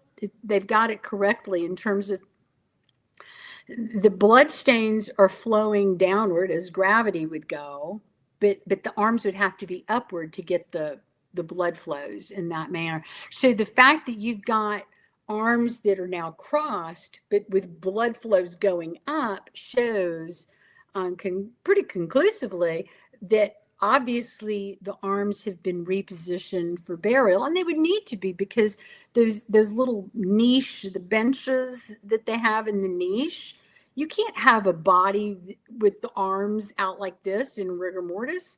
And how are you going to even get a body positioned like that into the tomb? I mean, that makes no sense. But it also makes sense that they would also want to put Jesus in a very respectful position with the arms crossed. But James mentioned, and he agreed with us, which is good on him, because he's saying what's true and rather obvious if one bothers to try it out for themselves. James agreed that there's no way that a body laying flat, but he assumes that a body that's buried is flat and is in a completely where there's no rigor mortis, and that it's just flat. But that's a big presumption. It's like, why is he presuming that? If you're taking a body that went into quick rigor mortis and cadaveric spasm on the cross, that body's not going to be flat when they're burying the body. And there's also off-image bloodstains that Dr. Gilbert Lavoie has said that there. Why would a medieval artist create those and just happen to know how to make it correspond to as though it was wrapped around a real head? Yeah. But yet they make images that are clearly not made when it was wrapped around a head. Like, who is this medieval genius? But these are all in the law. We call it indicia of reliability. Yeah, indicators of reliability. Little subtle things that are evidence of. There is one aspect that. So first of all, Tavo, again, I'm just curious about your take on. Do you think it had to involve a real corpse here, or do you think a bas relief could create these anatomical oddities and features that we're talking about? Are you agnostic on that? Well, I obviously think if I would say it involved a real body, it gets very hard to argue that that gets very hard to argue for non-authenticity if you say there was really a body wrapped in there. That's if you say, because we already know it's blood. Even James agreed that it's blood. Mm-hmm. If you're saying that there was a body in there, that I think, I don't. One thing, just to add, sorry to interrupt you. No. He goes for Garland Shelley's technique. So for the body images, technically speaking, he does use a real human. It's not dead, but a real human body. He only uses the bas relief for the face because he knows you'll get various distortions if you don't mix it up. So yeah, you can't just use an all bas relief. You have to use a body for the body images, back and front, and then the bas relief only for the face. You can't use a real human face for that because you get those distortions and stuff. So yeah, so sorry, go ahead. I am interested in where do you come down on that? Gosh, I have to say, if it was a work of art done with some sort of a relief structure, it was done by a very, very clever individual. I don't know many individuals in the historical record anywhere near that time. There's, some people say, well, maybe Da Vinci made it. He just had a bunch of technology that was way ahead of his time. I think that's an interesting hypothesis. I don't know that really is supported by much other than some kind of wild conjecture, but Can we? I was curious to get Teddy's answer on the same question that I asked you, Dale. Like, but I don't want to move forward before Well, we've there's one last aspect on this that I don't think we did in the debate, but then I'll go to you and you can ask Teddy your question. But there is, okay. And by the way, Dale, if there's, I think there were some questions in the chat for me too. So if I noticed you were kind enough to say in the chat that people can, I think people in the chat can ask us any of us questions. So if you've got is it okay to say that, Dale? Like Of for course, me, yeah, you or yeah. Teddy, you just let us know in the chat if you have a question. Just say question With a for Q, labeled a Q, and who it's for, or if it's for all of us or whatever. Yeah, Tazo is tazobactam and piperacillin. So, yeah, questions for because I think somebody was in the chat calling me Tazo. Okay, that's actually your name. Okay, fair enough. No, it's not my name. Tavo is my name. No, Yeah. I've heard it's Tazo from now on. So. Well, just be grateful I'm not calling you Bozo. So, but, or the famous young guy told the police officer that was about to tase him, "Don't tase me, bro." Yeah, you're sorting that to Tazo. There you go. Yeah. Okay, if people want to check out my arguments on like the CTF argument that I talked about, just you can type my name into Google, and it'll tell you where to find a good taco. So you really have to make sure that Google knows that you're looking for Tavo and not taco. That's usually when people type my name, Google says, "Oh, you mean taco." So. But yeah, Tavo, if you have seen good questions and I haven't starred them, just let me know in the private chat who and where they are and what the timestamp is, and I'll go back and star these. But there is this one last aspect when it comes to the proportions. Mm-hmm. We've addressed that these are not actual anatomical inaccuracies, and in fact, they're indicative of a real body being used as opposed to some bas relief or a statue or an artistic mechanism. But James, and I don't think I addressed this in the debate, I just didn't have time. He tries to make an argument from art history. Which that made no sense to me. Well, he's saying, well, look, it just happens to fit these medieval paintings. And what's his evidence? Oh, elongated limbs. That's it. Now, the reason I wanted to point this out is that is a very speculative and tenuous link here, because pro-shroud historians have their own argument from art history linking the shroud all the way back to the 6th century. It's way more sophisticated than anything the shroud skeptics, they're just long limbs, that it must be the shroud is copying this art, like where as opposed to the pro-shroud side where we have life. We have Vinian markings with Pantocrator. Yeah, we have Vinian markings. We have our polarized image overlay techniques that were used to use forensic points of comparison studies. And we have statistical arguments linking, the shroud and certain coins and paintings going all the way back to the 6th century. If you're going to buy this argument from James, then you have to buy the argument from art history proving the shroud goes back at the latest to the 6th century. If you're intellectually consistent, that's my opinion. And I'm saying this as someone, I'm skeptical of the argument of art history. I no longer use it as a pro-shroud person. But if you're a skeptic and you use this argument that James did, then you have to be consistent and think, okay, the shroud goes back to the 6th century then. The pro-shroud argument from art history must work if you're being consistent. But yeah, Teddy, if you have any thoughts on that, and then I'll. I've got thoughts on that. While Teddy's answering that, I'm just going to take a super quick break, and I'll be back in like 2 minutes. Sure thing. Okay. Yeah, Dale. I mean, when I heard James making those arguments, I'm like, well, let's look at things. With Jeffrey Descharney, he was displaying the shroud a lot. In Leary, and so far more people, and you had Marguerite Descharney. I mean, far more people were getting to see the shroud up close, or reasonably up close, and so that was inspiring paintings and things like that of the shroud. And so, sure, art is imitating life, or in the sense of life, in terms of they're copying what they're seeing exhibited as features on the shroud. And, elongated limbs, there's nothing disproportionate about the limbs. You just have to take into account the position of the body. Really, it would be the arms that look longer because the knees are bent.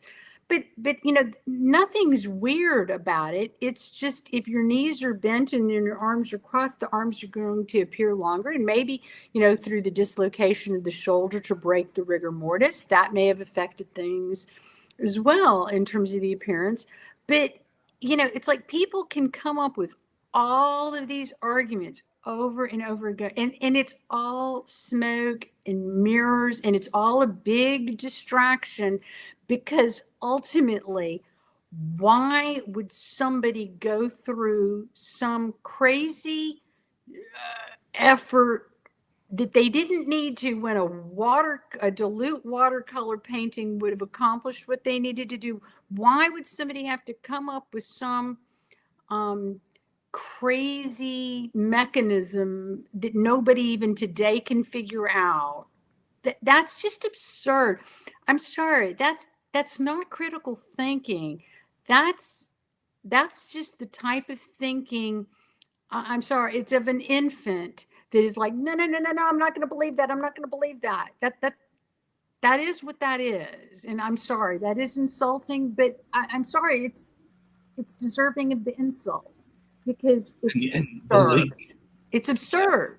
It's absurd. No artist is going to do that in a natural process. Won't work. And there's no evidence even that a natural process can do that. But you would have capillarity, either through vapors or through bodily fluids. It doesn't work. People, it's checkmate. It's like if you're playing chess with someone and you got them in checkmate, and then they just wipe the pieces off. It's like, well, no, you didn't put me in checkmate. It's like, well, yeah, I did. You're wanting to not acknowledge that. That's your problem. And that's your, being outside of the scope of reality and critical thinking. But don't try to put it on us. Oh, you Christians have magical thinking, all that. It's like, no, we've got our evidence for our miraculous thinking, for our belief in miracles. But, they don't. They want to pretend that they do, but they really don't. So, I'm sorry, it's checkmate. All right. And Tavo, are you back yet? I'm back. Yeah. I caught almost all of that. So I think I got the whole conversation. Okay. So there's one quick thing, because I know, Tavo, you said you had a question for Teddi. So I just want to address one last quick thing on this proportion issue, unless your question pertains to that. No, go ahead, please. But it comes to the head rule, right? So James made up this argument that the shroud is 8 heads tall, and that is disproportionate. Well, what's going on there? Slide. Am I sharing my screen? Yeah, we can see it. Yeah. Okay. So in the first place, I just wanted to respond to this because I didn't respond to it fully, but counting heads is not a legitimate reliable scientific measurement technique.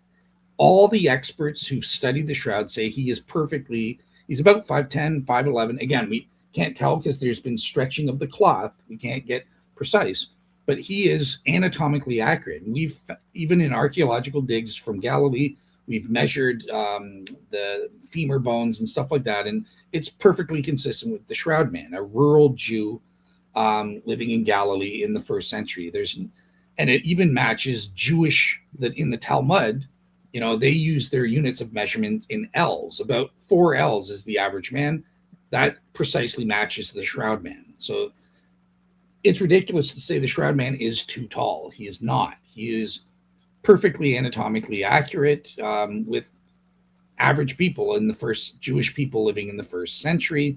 And all the experts who've actually studied it using reliable scientific measurements, centimeters, inches, stuff like that, say this.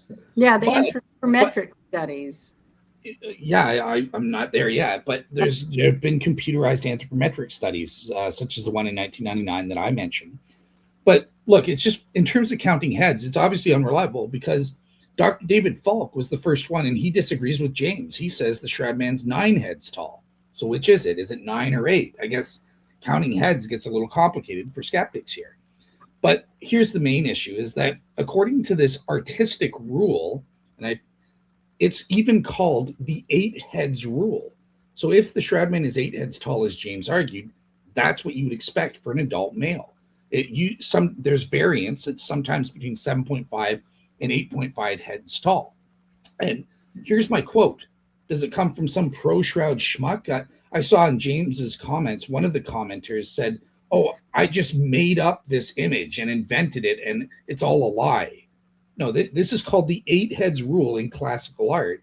And where am I getting this from? The ultimate shroud skeptic, not a pro-shroud guy, Hugh Ferry, who has training in classical art. He has some training in the arts. Here's what he says, quote unquote, "If you've done any sort of classical training in art, there's a key principle for realistically depicting the human body. The head rule is usually expressed as the 8 head rule, just like the shroud, which is sometimes extended to 7.5 and 8.5. In fact, the Shroud Man's body is indeed just over 8 heads tall, high, and not at all disproportionate in that respect. This is a shroud skeptic, so this argument was not invented by some pro-shroud lie, as some skeptics were claiming. This argument is a failure, I'm sorry to say. Also, you got to remember the 8 head rule is assuming that somebody's feet are flat on the ground. The Shroud Man, the feet are not flat. They're true. Yeah, they're in the body position of crucifixion, and the knees are bent, and additionally, I was going to add that the Shroud Man obviously has a beard, which can alter the appearance of how long the face is, and then you have just fabric stretching and all of that. Those issues, again, are distractions, because none of that matters if you can't figure out a way to artistically or naturally produce the image. All of these other things, it's really not important. All it is those are all wonderful little seasonings added to as flourishes. It's just a bunch of gilding of the lily. The big thing is you can't create it. So if you can't figure out a natural or an artistic mechanism, you don't need to go beyond that. Mm-hmm. It is what it is. There's some, and that is where there's some other explanation that we don't know. Okay. That's where those loose things come in. And they don't matter, because if you can't answer the first two things, then it's either natural, artistic, or it's supernatural. And the context of the shroud and what the chemical and the physics-based evidence and common sense tell us, that gives us game over. All right, fair enough. So, yeah, Tavo, I want to be fair and turn. You said you had a question for Teddi. So yeah, go ahead. Yeah, I guess I just want to say, as we're getting to 2 hours, I really think I do occupy the closest thing to what the overall scholarly consensus perspective is, which is that more research is needed, and that would be valuable. It's interesting that even in this chat, the comments are getting, this isn't about magic. This isn't about anything supernatural. And as I've said before, I don't actually believe anything supernatural or magical in my theology at all anyway. But I really think this is a topic that's worthy of further discourse and further conversation. I'm happy. I'll be just as happy if, in the coming decades, like, we understand the shroud better and we understand things about it that we haven't previously, previously understood, and that can point in either direction, and I'll be equally happy. But as a scholar, as somebody who's dove into the evidence, it's reasonable to say that this is a topic that merits further discussion, and there's a lot of evidence that has yet to be unearthed, and much of it has points in different and sometimes incongruent directions. So I think this is a real reasonable conversation to have. This is not we're not in way off in fringe theory. In fact, it's way more aligned with fringe theory to say that there's no need for further analysis, that the work is all done, and that the shroud has been thoroughly debunked. That's not anything that even the very skeptical papers about this would say. They all say further research is needed. This is where we are, and that's coming from even very skeptical perspectives. All right, here's my question for Teddi. What do you think is the best argument against the shroud? It can be a physical data point. It can be an overall argument, and you're welcome to say what the defeater is for that argument. That's the question I asked you, I mean, what, but it's such a loser argument, so it doesn't really put a pit in my stomach. But I mean, what I think is the best argument that is compelling to people who don't understand the evidence very well, it's going to be the radiocarbon dating in tandem with the contents of the Darcy memo. Okay. But so that looks really compelling if you don't know anything beyond that, or not much more beyond that. Because those, again, they work in tandem, forger artistic process. But first of all, aside from the fact that the Darcy memo contains hearsay upon hearsay, probably upon hearsay, maybe triple hearsay, how do we know that the artist that Darcy, let's assume Darcy is not making this up from what his understanding is. And of course, he wasn't the one that heard a forger. He's taken secondhand information without all details, with no names, without any details. But let's just assume, for the purpose of our thought experiment, that Darcy has information that a forger said this. How do you know that the forger is talking about the Shroud of Turin, what's in Turin right now, as opposed to talking about a copy of the shroud because there were copies? And people like to argue that there are tons of medieval relics, and they were doing a bunch of fake relics and lots of fraudulent. Well, no, I mean, where's the evidence for that? There's evidence that there's over 50 copies, authorized copies of shrouds, where artists were permitted to see the real thing and try their best, and their copies were all terrible. Where they were trying to copy it, and then many times, I don't know if all of them were, but many of them were pressed to the actual shroud to sanctify them. So by taking a painted copy of the shroud, touching it to the real shroud, now the copy becomes what's called a third-class relic.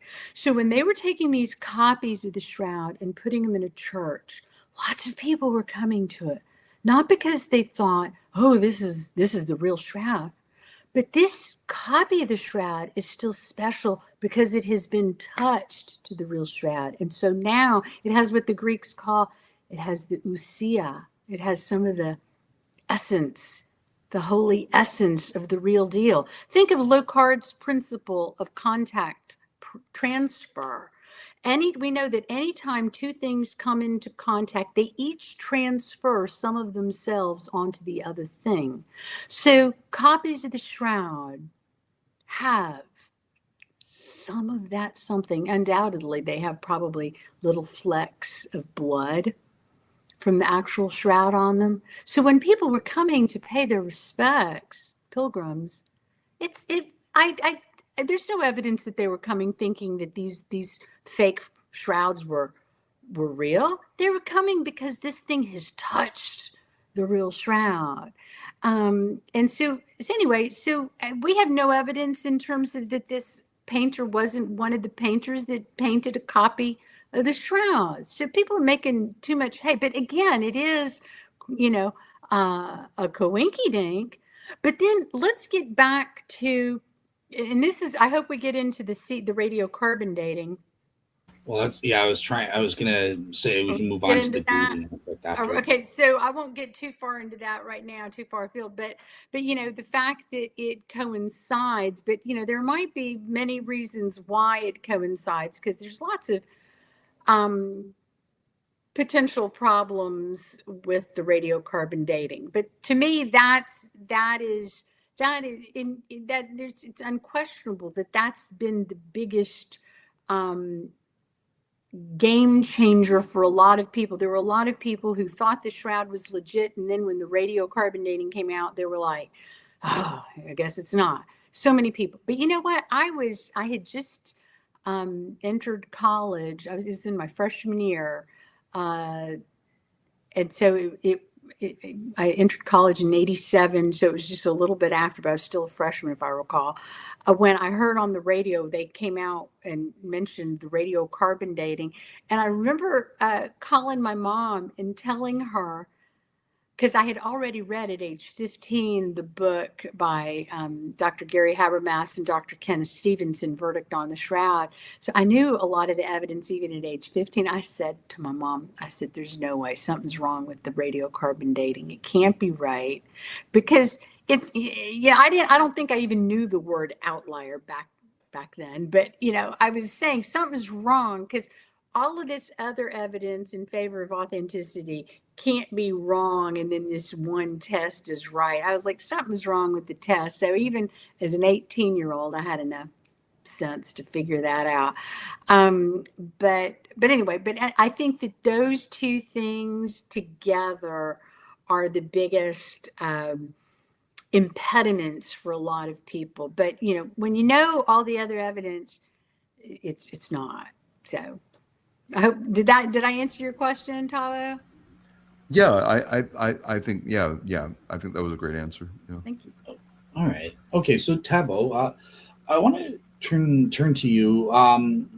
First of all, was there anything else outside of the dating? Was there anything else about James's presentation that we haven't covered that you think was important, like in terms of your own belief or disbelief in the shroud? Or I think James was coming from the perspective of epistemic humility as well, which I think is admirable. He was using techniques that I've seen him use elsewhere.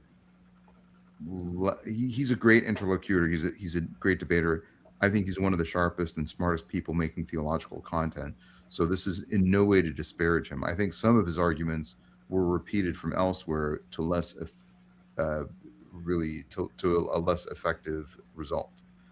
Um, I would have liked to have really. I mean, so I guess the only thing I'll say is if people are familiar with my CTF argument, it's looking at comparative theological arguments. So I would have liked to have seen, here is the shroud compared to other historical artifacts, and that would be kind of an interesting thing for you to tackle maybe someday on your channel, Dale.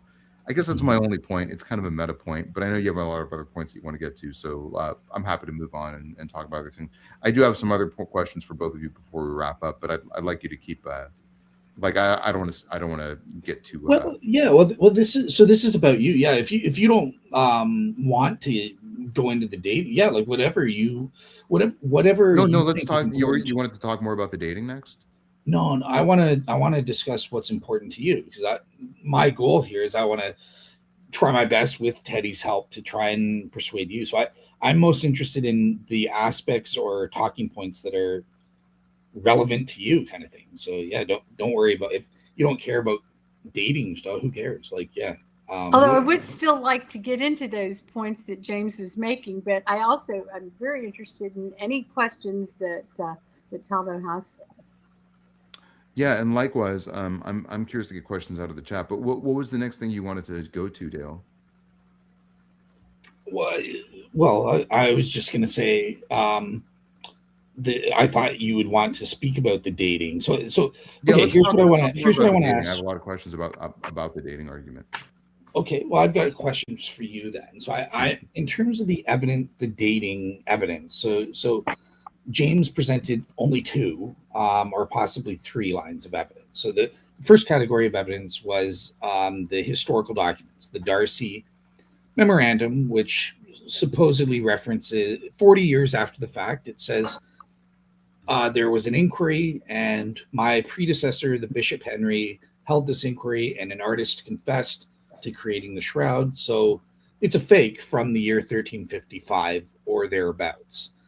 The second was his appeal to the carbon 14 dating. So do you find any of those arguments persuasive? Are you personally convinced by those, or do you think that the problems mentioned with these dating things overruled it? Like, where did you come out on the dating? Did he actually prove it's medieval? Do you just are you agnostic? I Or don't yeah. think he proved that it's medieval. I think for me, if I saw proof that the shroud was medieval, that was definitive and unimpugnable, that I think that would sort of end the conversation for me about the shroud's authenticity. Although I think your argument has a real rhetorical force about, like, if it's a miracle, it's a miracle. And I would still group it into one of the other things that are sort of mysteries that do seem to cluster around Jesus. And I think there are several that belong in that category. Like, I like to talk about the fourth century testimony of Ammianus Marcellinus. I think that's sort of there are many other things in the historical record. But I think if I believed that the shroud was medieval in origin, it wouldn't close the need for me to study it from the perspective of, I would still think it's an interesting artifact, and I would still think it deserves more scholarly study. But that would at least close for me the discussion about what the theological implications are of it. Mm-hmm. Really? Okay. So that I'm shocked with me. Tavo I on thought that. you. Well, I thought Tavo was saying he agreed with my argument about that No, the I think theory. your argument has real force. I do. I think for me though personally, it wouldn't, if I knew the shroud was a medieval artifact Mhm. and I had evidence on either side, I would still say, for me, it's still worthy of study. We should still figure out more stuff about it. We should still do more research. But to me, the theological implications would be, maybe they wouldn't completely go away, but they would be highly mitigated. And the You reason know, why Okay. I would just say maybe at some point we'll find out something in the future. Now that's not an argument. That's just where I would land personally theologically. Tavo, I think because I think we think a lot alike on this. Where yeah, that would be cool in terms of a miracle. I mean, not trying to disrespect a miracle, but in terms of then that puts it into, if I didn't think that the shroud was first century and the actual burial cloth of Christ, I wouldn't be spending the kind of time that I've been spending studying it and advocating for it and just spending so much time on it. Just like the Tilma of Guadalupe and Eucharistic miracles. I mean, I haven't studied those. I mean, I know a little bit about them. I think it's fascinating. Um, but I'm kind of like, okay, wow, you know, and I move on. But Oh, there's something very different about the strat, and I mean, anything, of course, if it has Jesus's blood on it, is important, regardless of whether it's uh, like a Eucharistic miracle or something else. But um, this for this cloth to be first century and to be the actual burial cloth and evidence of the resurrection, like legit first-hand actual evidence of an image made from resurrection energy, whatever kind of energy resurrection energy is. I mean, that's pretty cool. It really okay. is. Let me sort of tack on as I'm thinking about this. Let's say we found out that the shroud was first century. Would that really close the theological conversation for me? It probably wouldn't actually close it, okay? But it would mitigate it. Wait, did I say that correctly? If we found out it wasn't first century, if we just said it is a medieval, it does date to the medieval period, we no longer have any questions about that. Would that no longer be a theologically impactful question to me? The rest of the issues around the shroud. I would say it would be less significant. It would definitely mitigate it. Maybe it wouldn't completely make it go away. Like, and I'd still want to Oh, study it. I'm confused now, Tavo. Well, I'm refining my earlier answers. What I'm saying. Okay, let's start I from the think beginning because I'm well, no, lost. no. Let's. I think just Like, yeah. in What other words, he's let's say Dale, I buy. In other words, I don't think I can completely refute Dale's Lego analogy. And Okay, so if that, so you're saying let's just pretend it's a medieval miracle.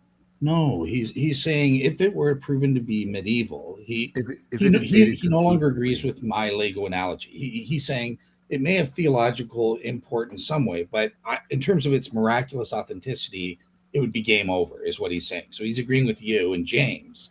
I don't know if I would say game over. I think that's what I said first. And now Because it that would I've still be thought a about it some more, miracle. yeah, exactly. Now that I've thought about it some more, I think it would mitigate the theological impactfulness of the shroud.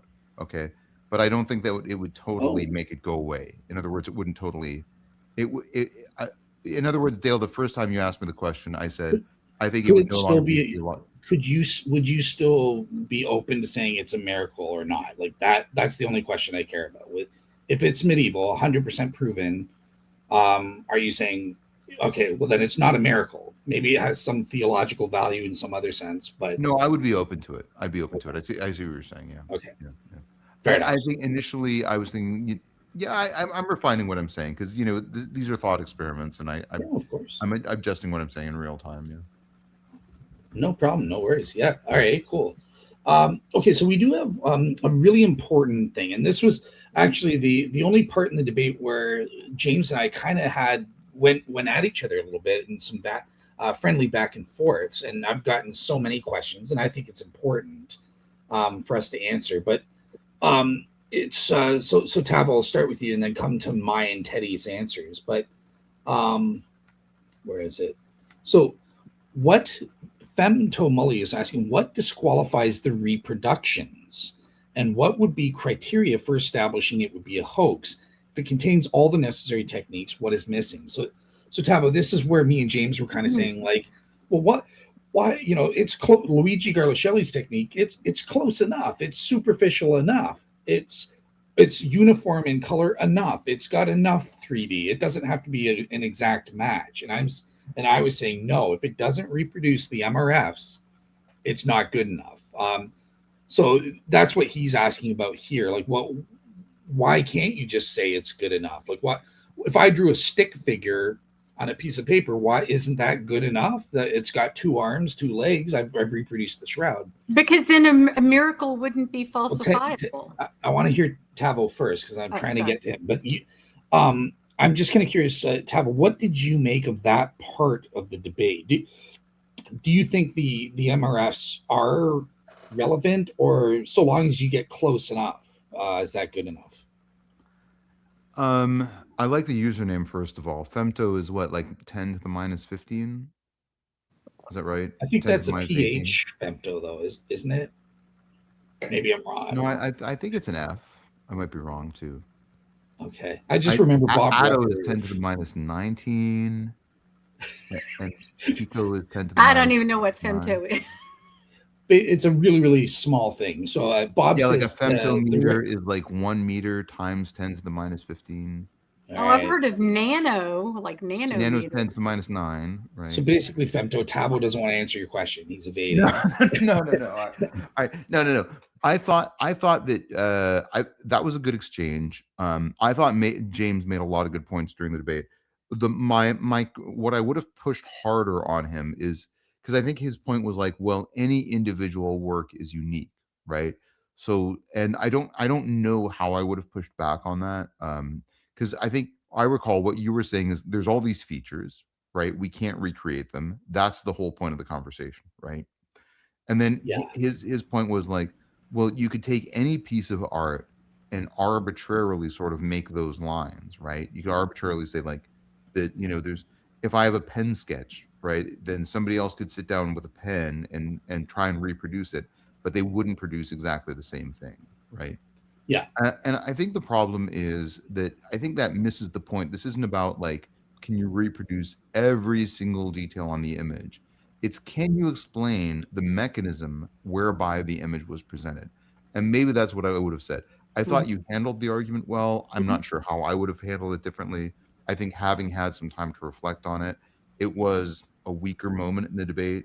But I think the point that I would have reached is it's not about can you reproduce every detail. It's not about in every part of the image can we reproduce the same fiber depth.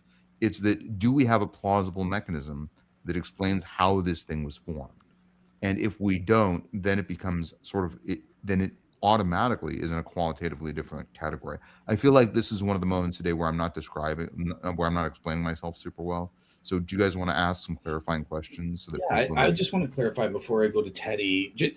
So I've given it some thought because the way I was answering it was correct. Like James, I believe should have accepted the answer, but he wasn't, and I kept trying to figure out a way like how can I express it so that he gets it, even if he disagrees with it. He's like, okay, yeah, that works as an answer, but I think the way I would phrase it now is just say, look, in terms of every feature, look, it's the law of cause and effect. Okay, look, if your cause is incapable of creating the effect, then it's not a causal explanation. This is simple law of cause and effect, simple science, simple logic, right? The antecedent has to be sufficient to create the effect. It has to have at least the capability.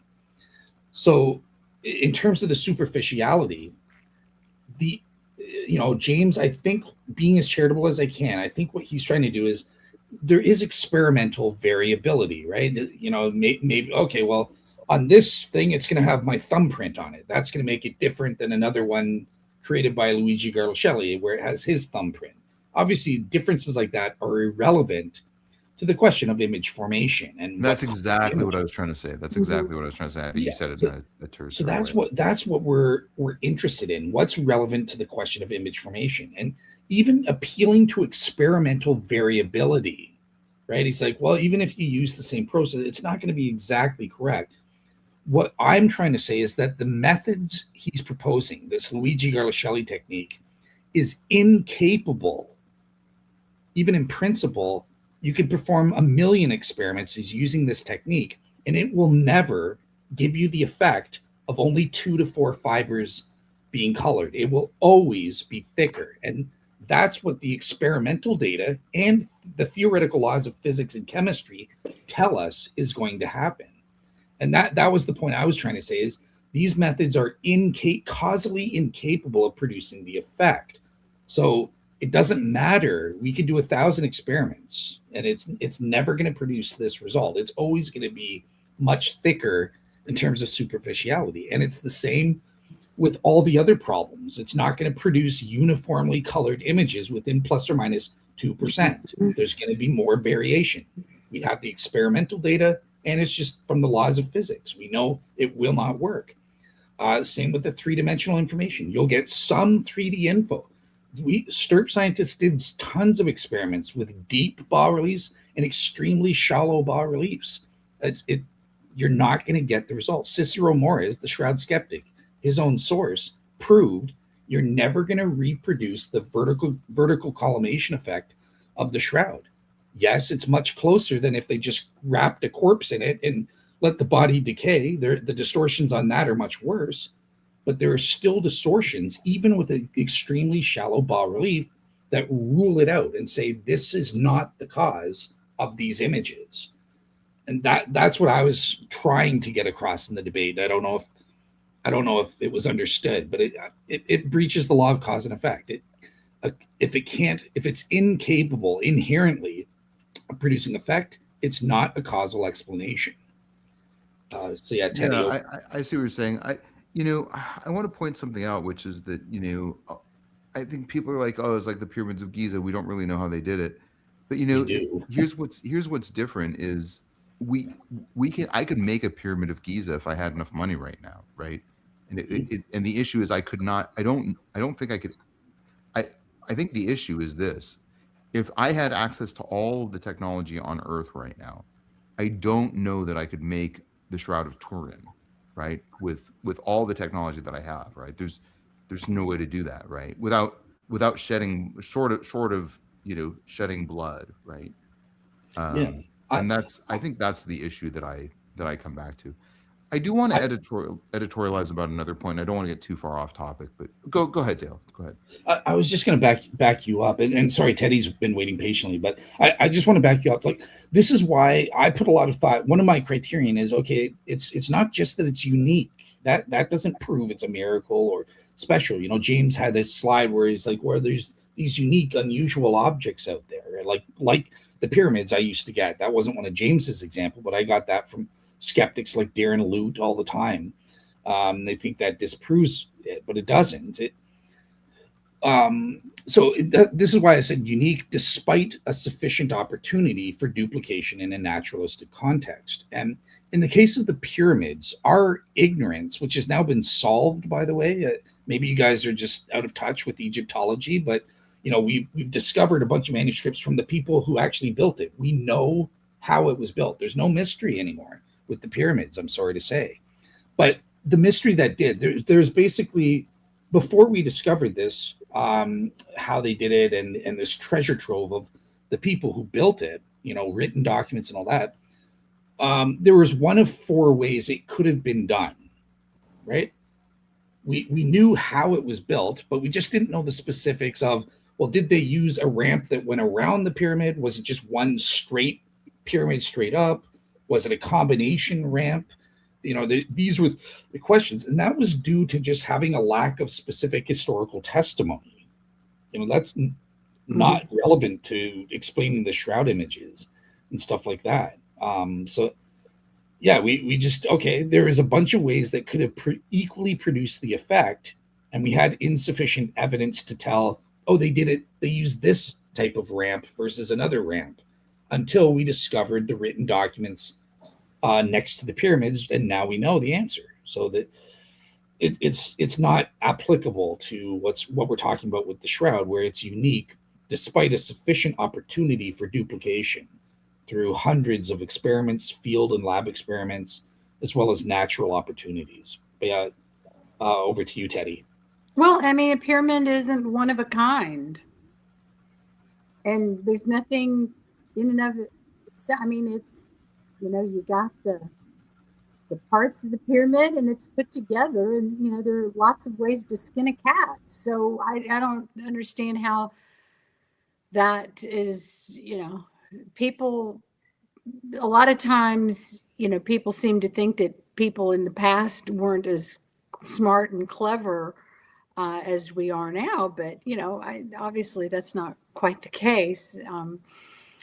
They did a bunch of amazing things, especially with architecture, but there's nothing about the context of it that are pointing to them having been miraculously created from something like the resurrection.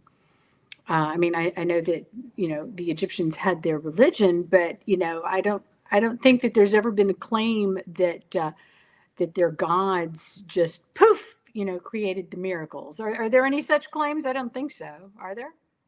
Have y'all ever heard of any regarding the pyramids? Sorry, what? I don't think that there have ever been any claims that the pyramids were just miraculously created by Egyptian gods, right? No, but there are, I guess, paranormal or supernatural claims attached to them, right? Yeah. Obviously, the point of them is to draw you up, right? The pharaoh up and stuff, and yeah. But that's just a belief. But in terms of the thing itself, there's nothing about. No, there's nothing suggesting the construction was miraculous at all. Yeah, I mean, what are they made of blocks of limestone, or what are the? Limestone is the outer casing, which is now gone on places like the Great Pyramid and stuff. Yeah. But it's like stones, and then they had the outer casing of limestone. Yeah. I mean, so these are rocks, and people will say, well, the shroud's linen, but there's something on the linen that speaks to something that is inexplicable. And James kept talking about how he made the error in terms of the big assumption that the shroud just popped up in medieval times. It's like, well, a rose by other names is still a rose and smells still as sweet. And I'm butchering Shakespeare there, but you get my meaning. There's evidence. Just you look at the inventory in Constantinople that the emperors had. The shroud, they had the burial cloth of shroud, whether you want to believe it's, the image of God incarnate or the image of Edessa. I mean, whatever it is, they had in their inventory the shroud, the cloth that Jesus, that they believed he was buried in.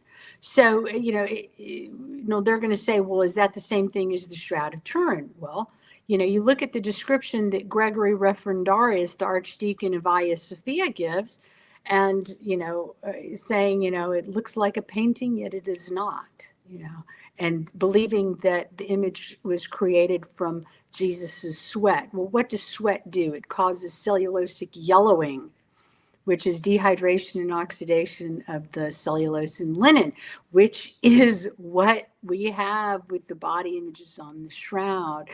To me, Gregory's description is just, mind-blowing. A non-scientist, but what? People back then didn't know what a yellowed perspiration stain looks like. He recognized it. He saw the straw yellow color of cellulosic yellowing. He saw what seemed to be, a sweat stain that he thought was from the sweat of Jesus' stress in Gethsemane, and from the crucifixion. It's a wildly brilliant observation. It's incorrect in that, they tested for sweat. They don't see evidence that that's from sweat, and it couldn't be because sweat would cause capillarity, and there's no capillarity with the image, the body images. But that was what a stunning observation. But it speaks to what Gregory must have seen, because he nails it in terms of the mechanism, that it was dehydrated, that it wasn't a painting. It looked like a painting to a casual observer, but somebody seen it up close, like, this isn't a painting. This is the cloth itself that's been yellowed, like the yellow pages of a book, of an old book. And so when James says, this doesn't exist prior to medieval times, well, that's, hold on, that's quite the big claim you're making, and I don't think you can back that up. And for the shroud to have been created, how was it created? Naturally or artistically? That is absurd. You can't show it. So, quit with these absurd presumptions that an artist would go through ridiculous effort when he could have just done, a watercolor painting. Come on. It's like, that's what we call suspension of disbelief, for people to believe this kind of stuff. It's like going and watching, some sci-fi movie where you just, you free yourself of your critical thinking, and you're just up for the ride of enjoying whatever fantasy someone presents. But, who are the non-critical thinkers here? The skeptics try to make it look like it's the Christians. Oh, you believe in a sky daddy, you miraculous, magical thinking and all of that. It's like, no, you're the magical thinker, thinking that somebody went through this effort that nobody can come up with now, how it could be explained naturally or artistically. You're the you're the magical thinker, that is trying to run away from the obvious, that God exists, and it's the Christian God. And people have their free choice. They don't have to believe it. But it's not really disbelieving it. It's a rejection of it. And there's a difference between not believing in something and believing it and saying, you know what, I don't want any part of it. And I'm just, like a 2-year-old. It doesn't exist. Doesn't exist. Doesn't exist. Like, well, okay. I find that to be immature, and it's not critical thinking. Okay, all right. And Tavo, have you got any? Do you think we've sort of covered everything? Is there anything else from the debate? Because if you don't have anything else, I have a couple things, but I just want to make sure we cover everything that you want to. Is there anything else from the debate that you If want to ask me? I mean, I would say here's my closing statement as a neutral observer in the debate and as the moderator. And I hope that people will check out the debate because I think there's a lot of interesting argumentation on both sides. But I really want to applaud you both for basically not arguing from pre-existing and this isn't my closing statement from this. I do think it's important and this dovetails off something you just said too. But I think it's important to not argue exclusively from our pre-existing metaphysical commitments, right? So I think the discussion, the discourse in this whole topic is really stymied by the fact that people are entrenched by their own pre-existing metaphysical commitment on either side of the argument. And there's two pieces of evidence for that. Piece of evidence number one is the fact that I can almost always predict what somebody's going to say about the shroud based on their pre-existing worldview, regardless of how much they know about it. Right? Like even on the debate, there were people who knew very little about the shroud, who were atheists, who were commenting saying, this has been debunked, this is all mythology, we shouldn't even be talking about this, right? And the second piece of evidence for that is that if you look at the comment section from your video, we were relitigating a lot of points that had already been gone over iteratively by both of you and by me. And I do think that stymies argumentation and meaningful progress in the discourse. And here's the reason why. If I'm teaching a fifth grader physics and everything I say, they argue against every single word, every phrase, every sentence, you're not going to make any meaningful progress, right? So I appreciate that both of you were starting from the standpoint of saying, let's look at the evidence that's specific and unique to the shroud. That was really my whole goal for the conversation. It didn't become about, is atheism better? It didn't become about, is Christianity flawed? It didn't become about, is there a historical Jesus or wasn't there? And all that stuff came up in the comment section. And I think if you're looking at the shroud debate and you're like, well, I don't believe any of this because Jesus was never historical, then you're totally departing from what the meaningful point of discourse is. And that alone proves that the evidence is not being engaged with. And I think that's what came out of my my assessment of the debate, and that's kind of the biggest thing I would contribute to a closing statement. But I do have many other questions, but I'm kind of curious to see where the conversation goes, just kind of organically with all three of us. Yeah, well, so I guess I just wanted to do a couple quick clarifications, and Shang may have a question. And then I was going to let Teddi talk about dating, so I want to be fair and make sure we cover what she wants on that front. But okay, so Shang was a bad boy. He's saying he missed most of the show. So basically, I promised Shang that Shang in one of the comments accused me of engaged with strong motivated reasoning, and I responded to him, proving that is a false charge, kind of thing. And I promised him I would kind of address that in the show, and he asked me instead, look at James' rebuttal and respond to that. So I tried my best. I think I covered most of the topics from James' rebuttal. So Shang, hopefully if you go back, you're a bad boy. Hopefully if you you absolutely are. You godless atheists you're all bad boys. But yeah, if hopefully if I answered everything for you. If I haven't, just email me or send me a comment and I'll try to answer that specifically. But just to answer the motivated reasoning part. So Shang clarified what he means is, because I'm a theist, I had motivated reasoning to accept that the shroud is a miracle because of my theism, general theism. And I just want to say, so it's true, I was a general theist at the time I was developing my RAM identifying criteria. Obviously, this is part of a large deductive argument of mine, where premise one is God exists. And obviously, I provide the warrant for that premise.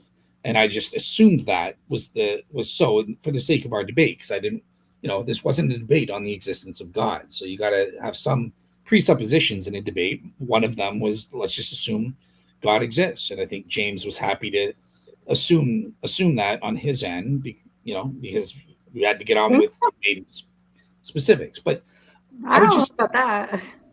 sorry, You think James was conceding that God exists? for the I thought he's purpose an of the atheist. debate, I don't think No, he was. no, no. He was saying like, let's even assume that these factors are pre-existing factors for the sake of this debate. Okay, gotcha. Yeah, yeah. Yeah, because obviously, if atheism is true, then my argument doesn't get off the ground, right? So you need that initial foundation as a premise, and that's why it's premise one in my argument. But the thing I would just want to say is there was zero motivation from my theism. I was happy with, I was content with general theism being true. I didn't need a religion. I was just coming up with a way to neutrally evaluate all of the religions to see which one, if any, might have been revealed by God as the means through which I could achieve my ultimate purpose. And by the way, my method also allows, I could have arrived at religious pluralism. That's possible given my method if two or more religions had an equal overall probability and had their own independent rams and stuff like that. In the end, it just so happened to be that Christianity was the one religion that not only had religion authenticating miracles, but also had an overall total probability of, over 50%. And so I believed on that basis. So my belief in God in no way dictated these criteria or my conclusion on the shroud. There was no motivated reasoning on that front. I yeah. So that's all I'll say on that front while you're here. But the other thing, I saw a lot of confusion about the standard of proof. And my so in the debate, I took a shortcut. My real standard of proof in my argument proper is a reasonable real seeker. Reasonable, same civil law legal definition of a reasonable person, plus they're a real seeker, which is getting into theological components. You're sincerely open minded. You're actively seeking the truth about the religion or the RAM, the religion authenticating miracle, and you're willing to obey, follow, or submit to that religious truth once discovered in whatever way is appropriate. Um, I kept the real seeker part off as a choice to simplify things. And I know from past history when oh, so are you saying James isn't a real seeker? And I wanted to just avoid getting into those theological debates. So I just put down reasonable person as my standard. And little did I know, oh, I would be called to task by the skeptics on his channel for that. Are you saying James isn't a reasonable person? No. So I wanted to clarify something. My criteria, I never claimed that if you disagree, and in fact, Teddy will back me up, I said you could be a reasonable person and be a shroud skeptic at times because the evidence was very weak, compared to Teddy doesn't like how weak I place the shroud. She thinks it's proven beyond reasonable doubt, and I put it around the 70s. So in epistemology, there's this thing called permissivism. Okay, so different levels of credences may fall within what I call this reasonableness range. And at the very least, at the time of my conversion, I believed the range could include shroud skeptics who say, no, I don't think the shroud evidence, um, you didn't have to agree with me and that it's a miracle or something and still be qualified as a reasonable person. My argument was just saying, look, I'm a reasonable person. Whatever the case is about James, whether he's reasonable or unreasonable, I'm not adjudicating that. I'm just saying I'm a reasonable person. I'm within this range, and here are my reasons. Here's my basis. So I never specified whether I think James is unreasonable or not.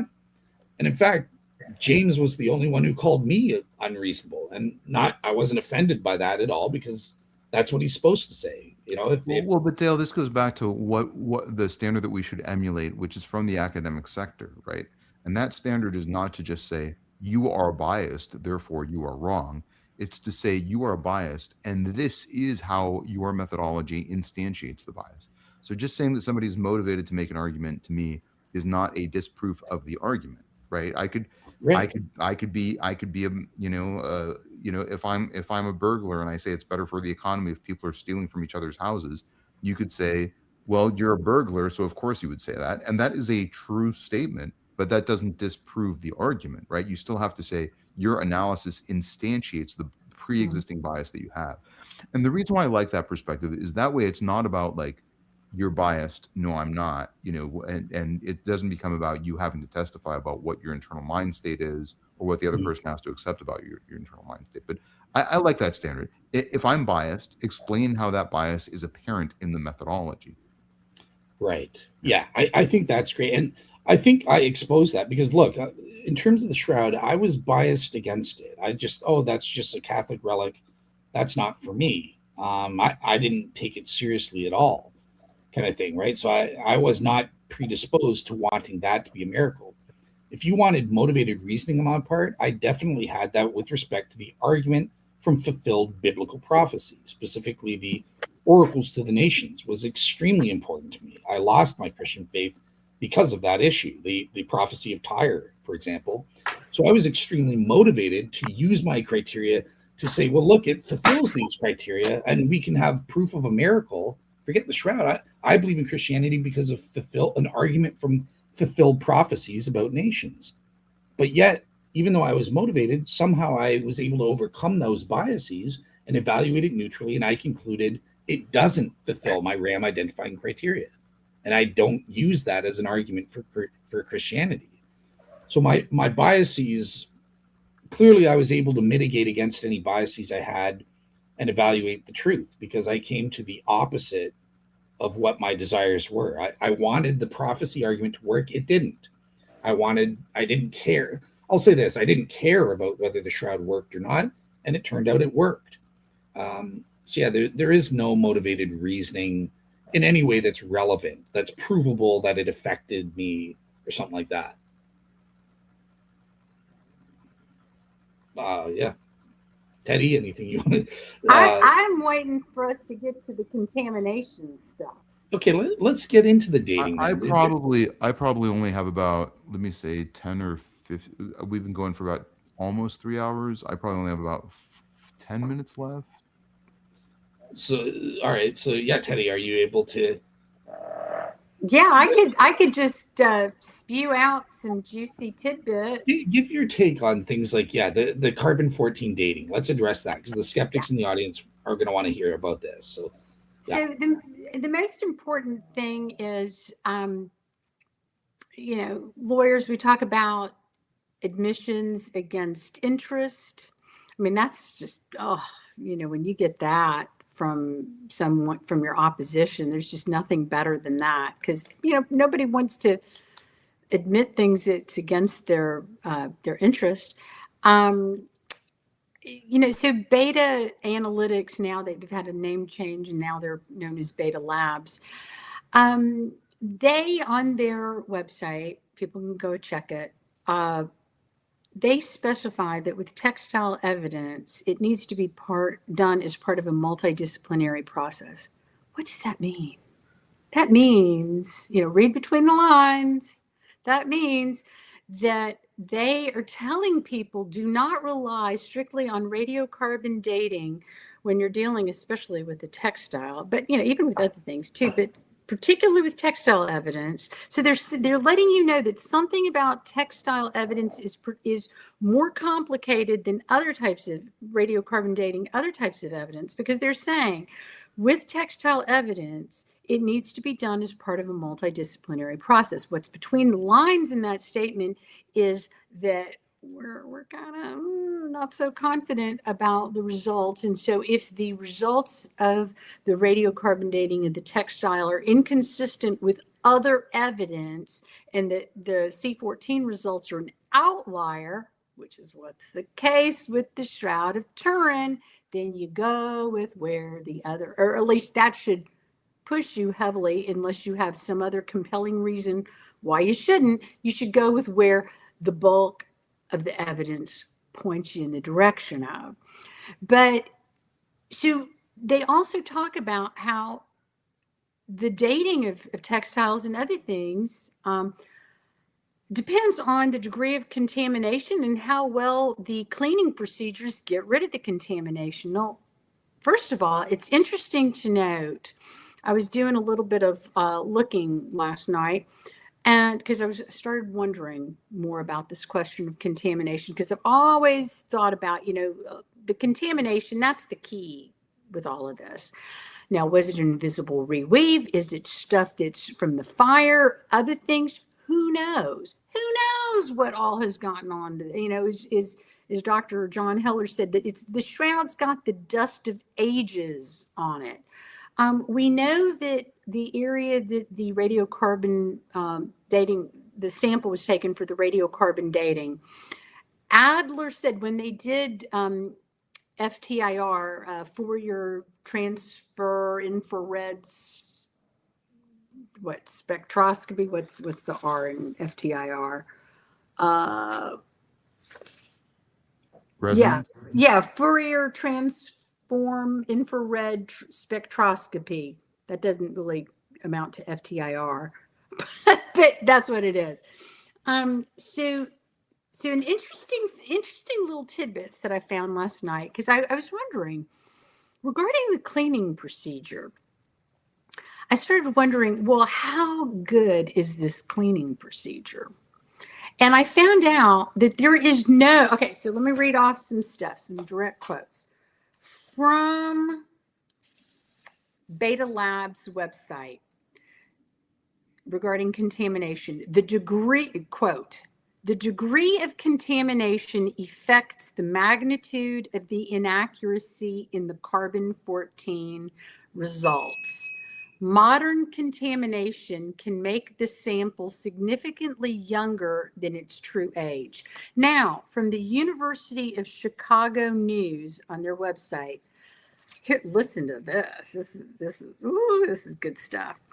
A 1,000,000-year-old sample contaminated by only a tiny amount of carbon could yield an invalid age of 40,000 years. Carbon. Now, carbon is not just look under a regular microscope and, oh, there's carbon, like from the reliquary. Is that a 40,000 year age total, or does it mean 40,000 years plus or minus in either direction? What it says is 40,000 years, which to me, the only way to interpret that is a 960,000 year younger difference. It didn't say plus or minus, which, would carry a totally different meaning.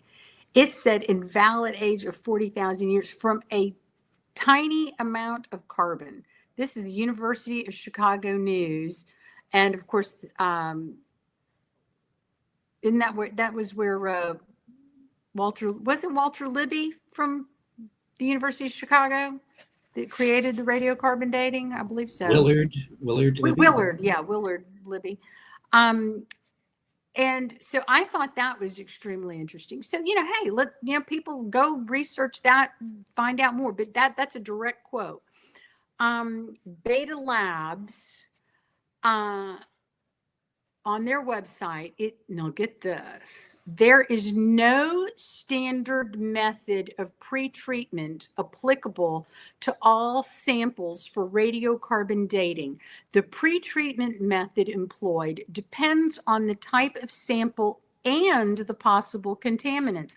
Well, if something has been heavily contaminated because it's been carted around by Marguerite de Charny and the Savoys and who knows who else, the apostles.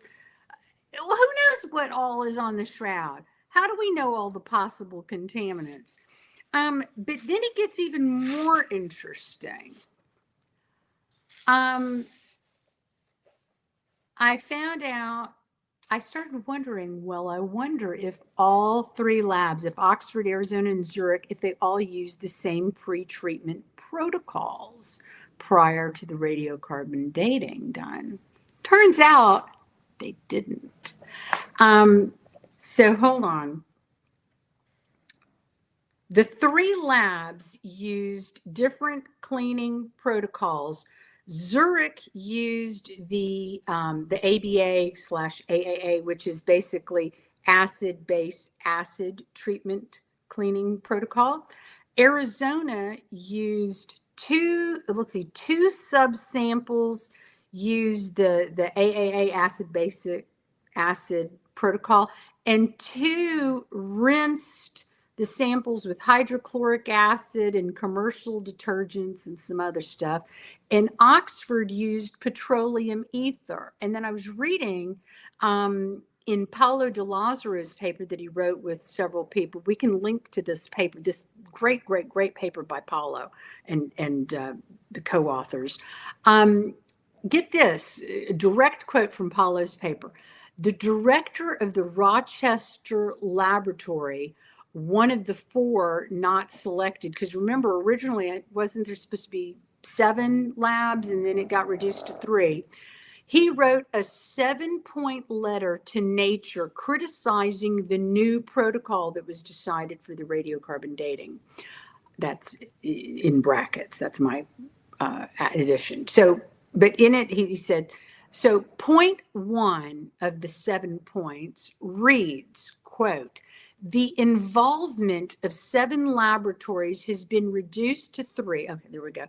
This eliminates the possibility of detecting a mistake made in the measurements by 1 or more of the 3 laboratories, as Tite, as in Michael Tite at the British Museum, knows.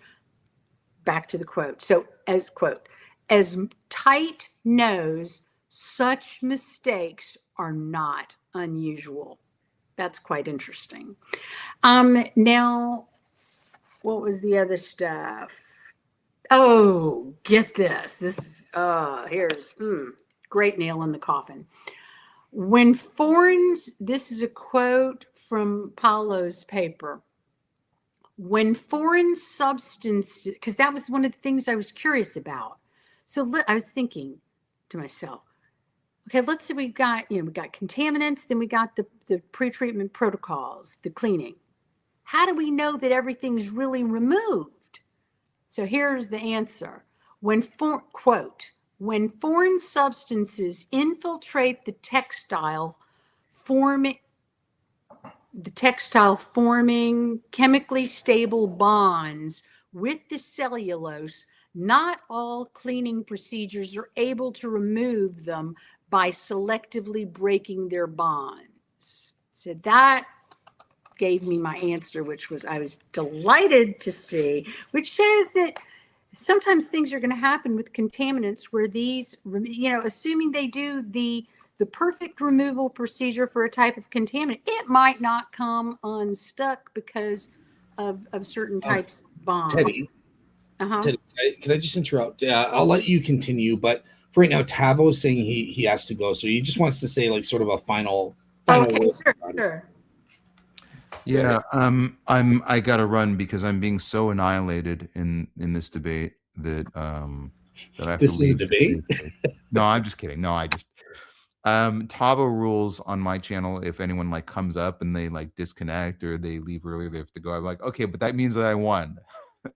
So I'm okay with you guys using the same rules for me. No, I'm kidding, but no, it's really good to see you both. Dale, really honored to be on your channel. As I've learned more about the Shroud since your debate with James, like I still come back to like a lot of your channel's resources.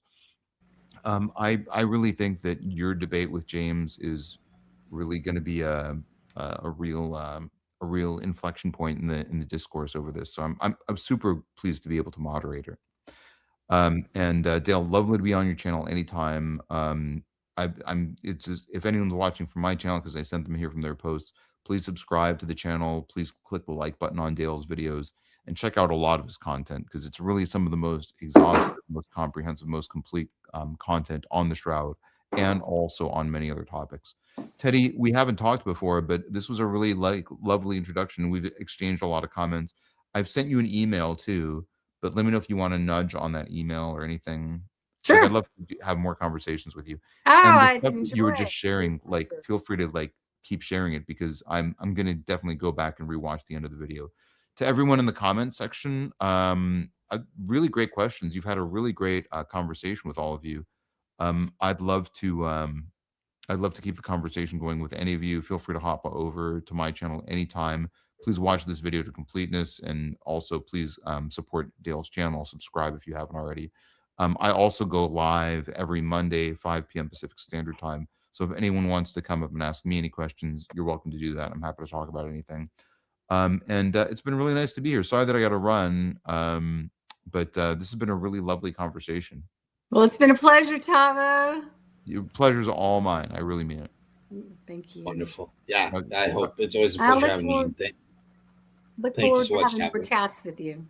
Yeah, but same thing to both of you guys. All Thank right. you. All right. Bye. Have a great rest of your day.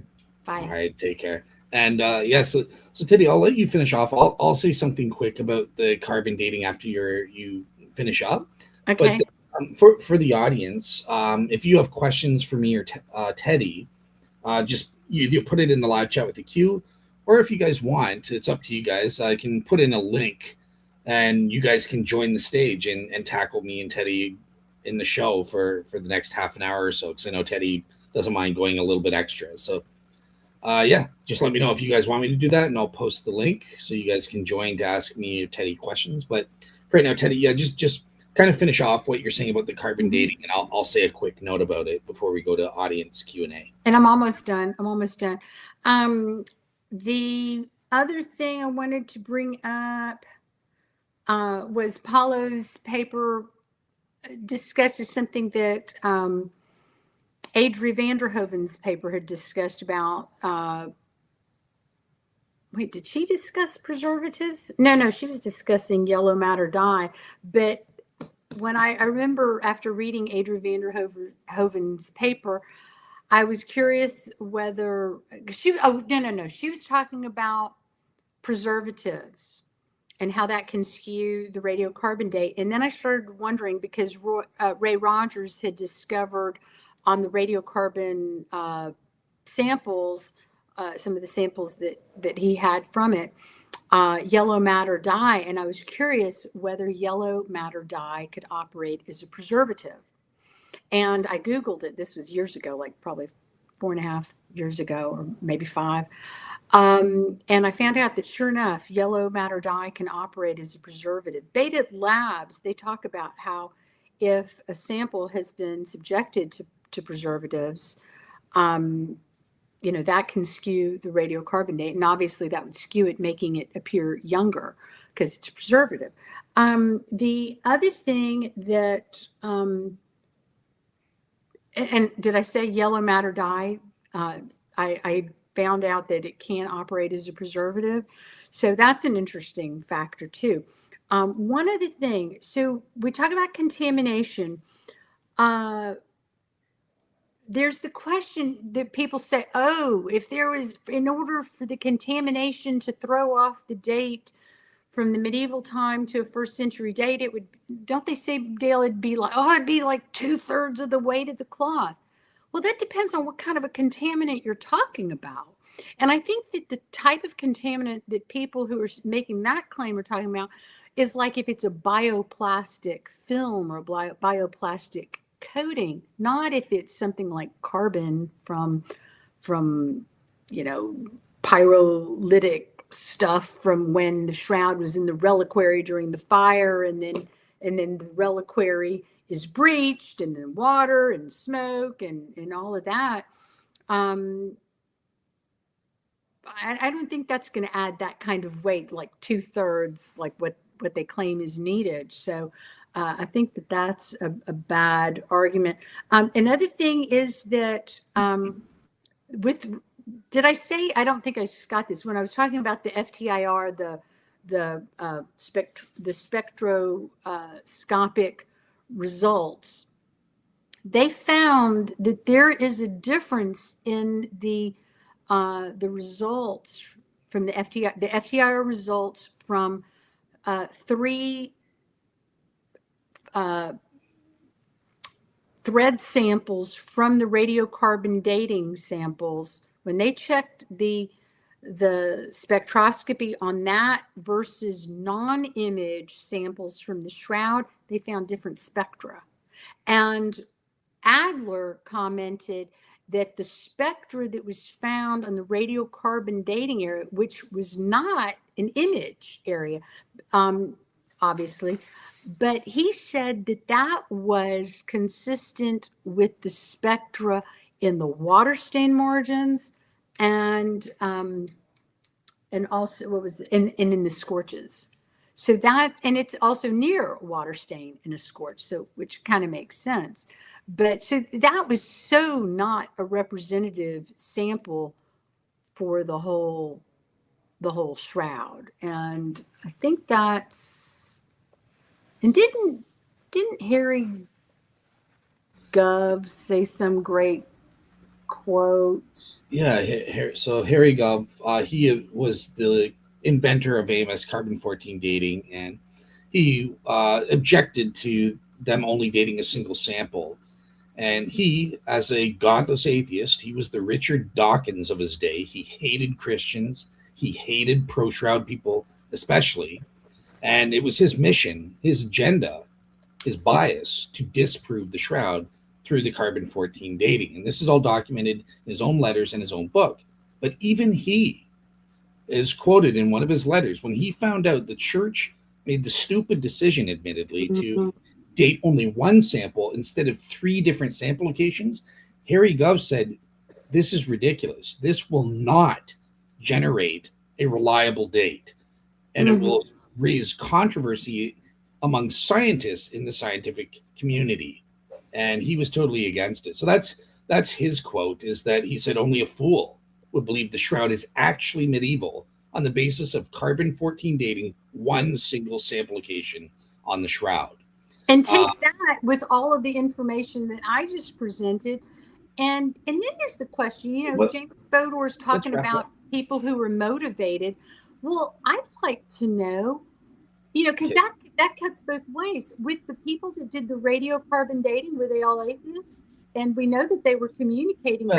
They weren't supposed to be communicating with each other, the labs, yet there was evidence. The leaders were mostly atheists. There were some liberal Christians involved, like Thomas Phillips, for example, and stuff like that. But Thomas Phillips published in the journal Nature refuting the carbon-14. And the atheists didn't like that because he was the first one in 1989 to raise, well, what about neutron irradiation? Which, you know, Teddy and I, we have some disagreements. We don't agree on everything in terms of how to explain the erroneous carbon-14 date. I go for neutron irradiation. It sounds like you're going for something like ordinary contamination and a bunch of other things. But I just wanted to add, basically, that's relevant to the debate.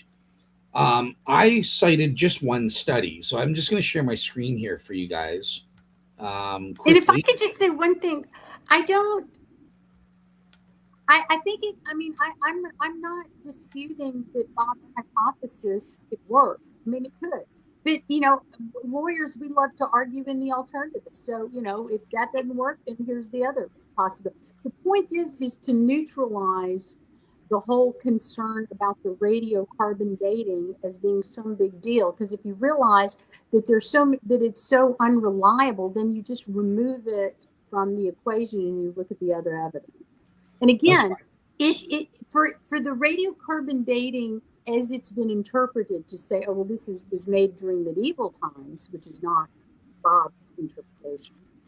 You have to show that it can be capable of being created through artwork or a natural process, and it can.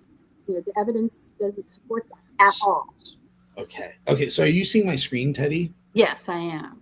Okay. So for anyone interested, I mentioned a specific study in my debate with James that he was unaware of. A secular study of 38 carbon-14 labs proving carbon-14 sucks, especially AMS. Only 7 produced satisfactory results. And I said this was in the published secular scientific peer-reviewed journal, Radiocarbon, the best top journal in the world if you're a carbon-14 scientist. So I want to show you guys where you can see that to do your actual research. Just go on my website, realseekerministries.wordpress.com, and in the search bar, type Liberato, and it will be the first link that comes up. This is all the papers relevant to carbon-14 dating and also the wax dating. And if you click on the link, you can scroll down. There's various sources here. The one I specifically referenced was Report on Stage 3. So if you click it here, called 38 Carbon-14 Dating Labs, it's Report on Stage 3 of the International Collaborative Program by Itchison, and there's Murdoch Baxter. He was the guy I was quoting. Mm-hmm.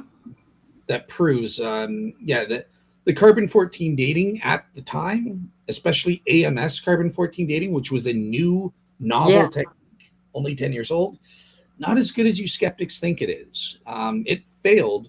What's funny is specifically on the 40% of the AMS labs failed on the systematic bias criterion.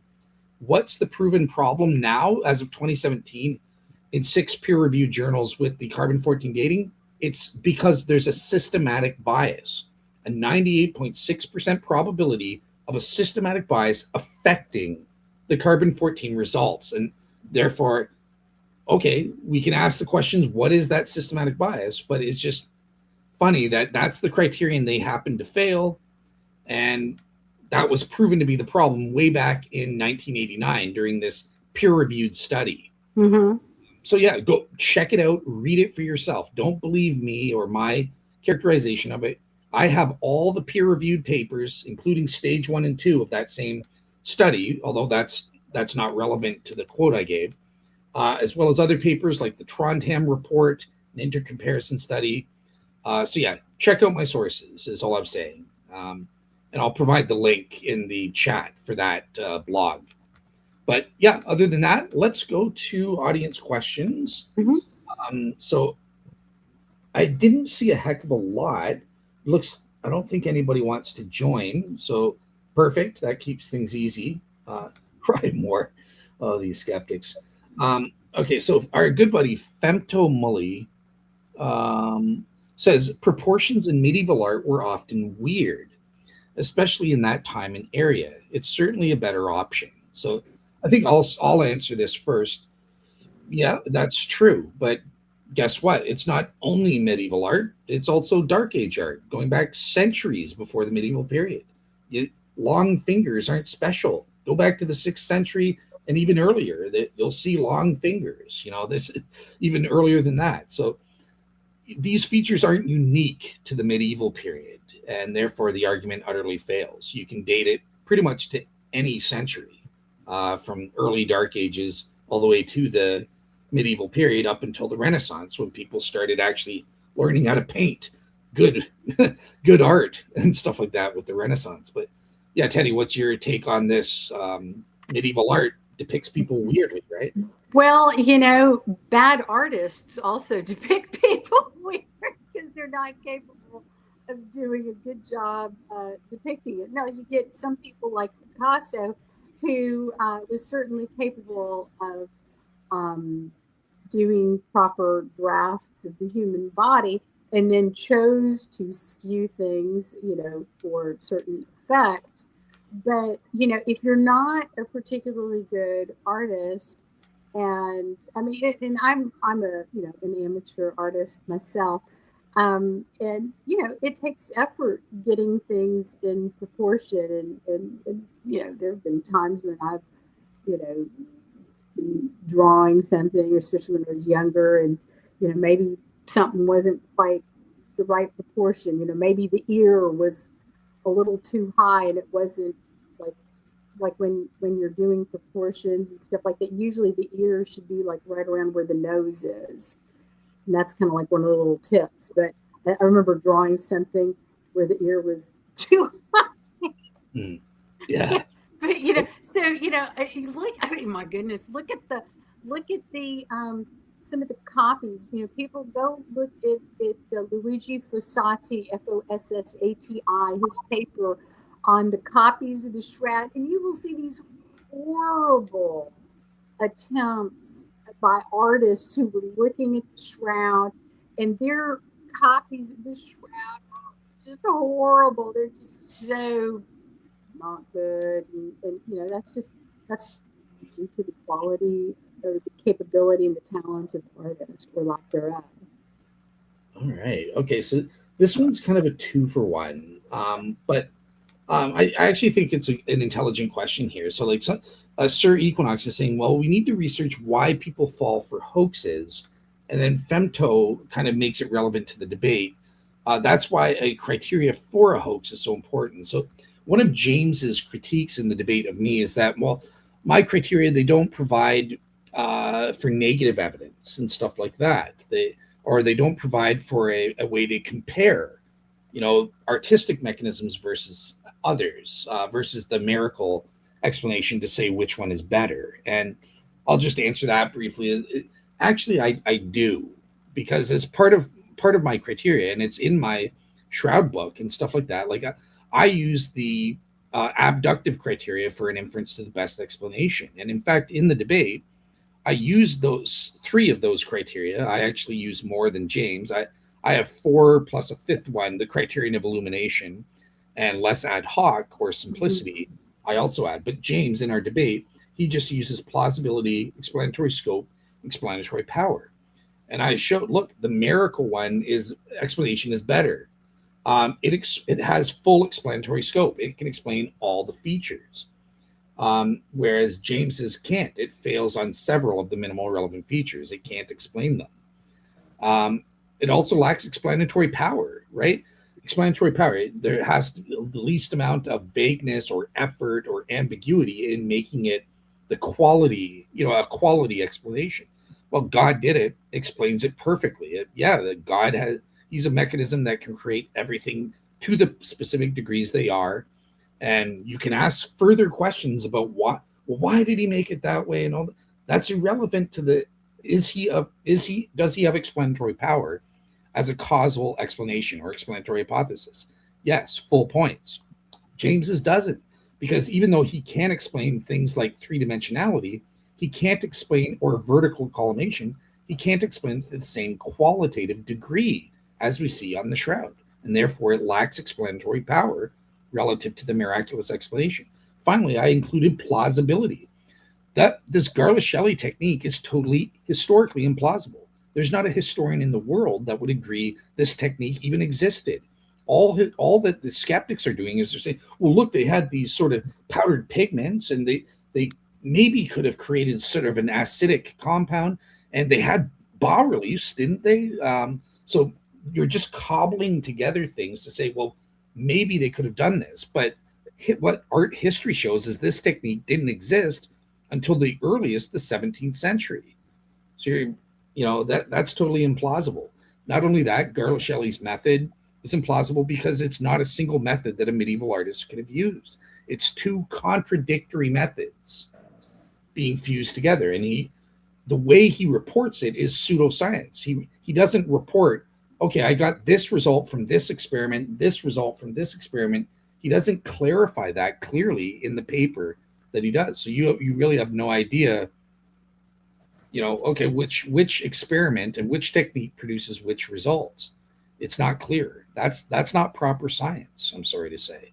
But skeptics will just eat it up because, well, hey, you produce some kind of image that kind of looks like the shroud.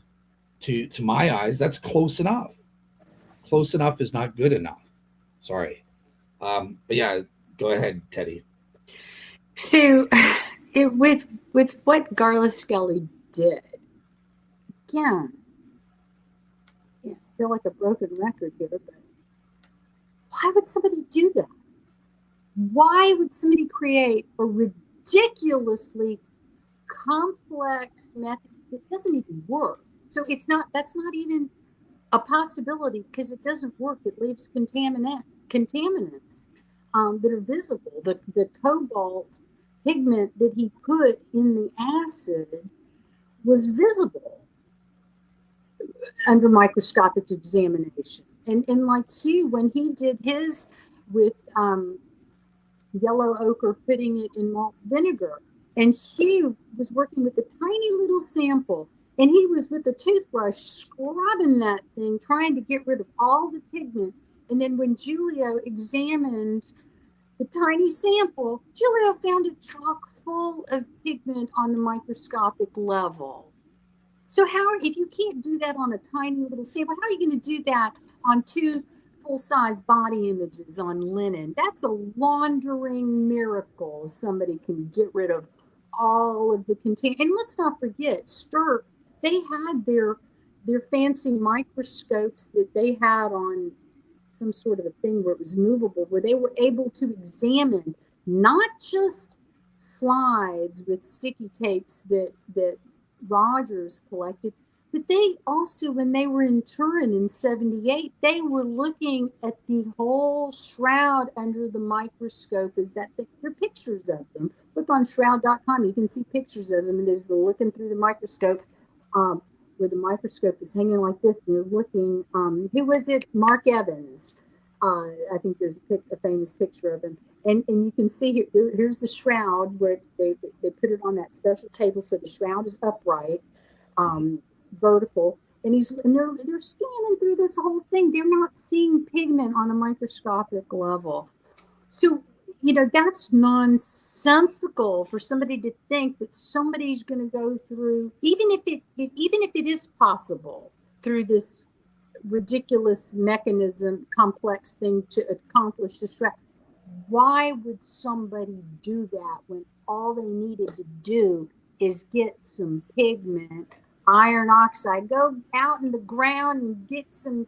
I remember as a kid, sometimes we would do stuff and we'd find clay in the dirt. That's all over the world, where there's clay that you can turn into pigment, or just rust. You get a rusty nail and you, or iron or metal, and get your iron oxide pigment that way.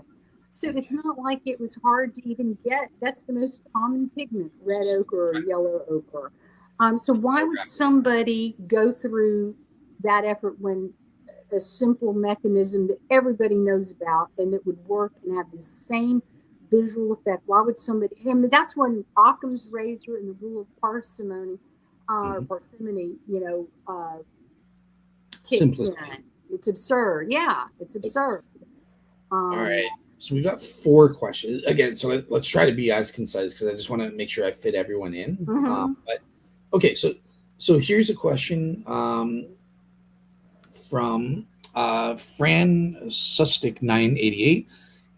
He or she is saying, what do you guys think of the claim that the shroud is a medieval relic, as in not a forgery, but simply misunderstood? So this is an interesting thing. So this comes from Dr. David Falk, actually, because he's famous for saying, look, I don't believe the shroud is a forgery in the sense that it's intending to be, I'm pretending to be a fake burial shroud and I want to trick people. No, this is just either a medieval or a Byzantine relic, and it became misunderstood. People misunderstood the artist's intent.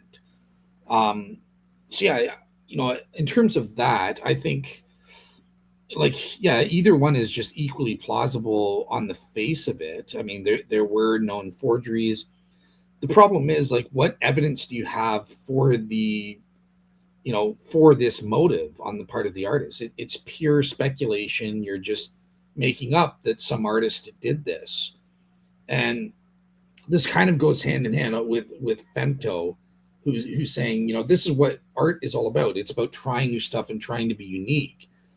Well, no, it's not. We have to remember this. A lot of skeptics have this anachronistic notion of the mad medieval artist in his lab, cackling to himself like Dr. Frankenstein and creating these shroud images and saying, voila, I've done it.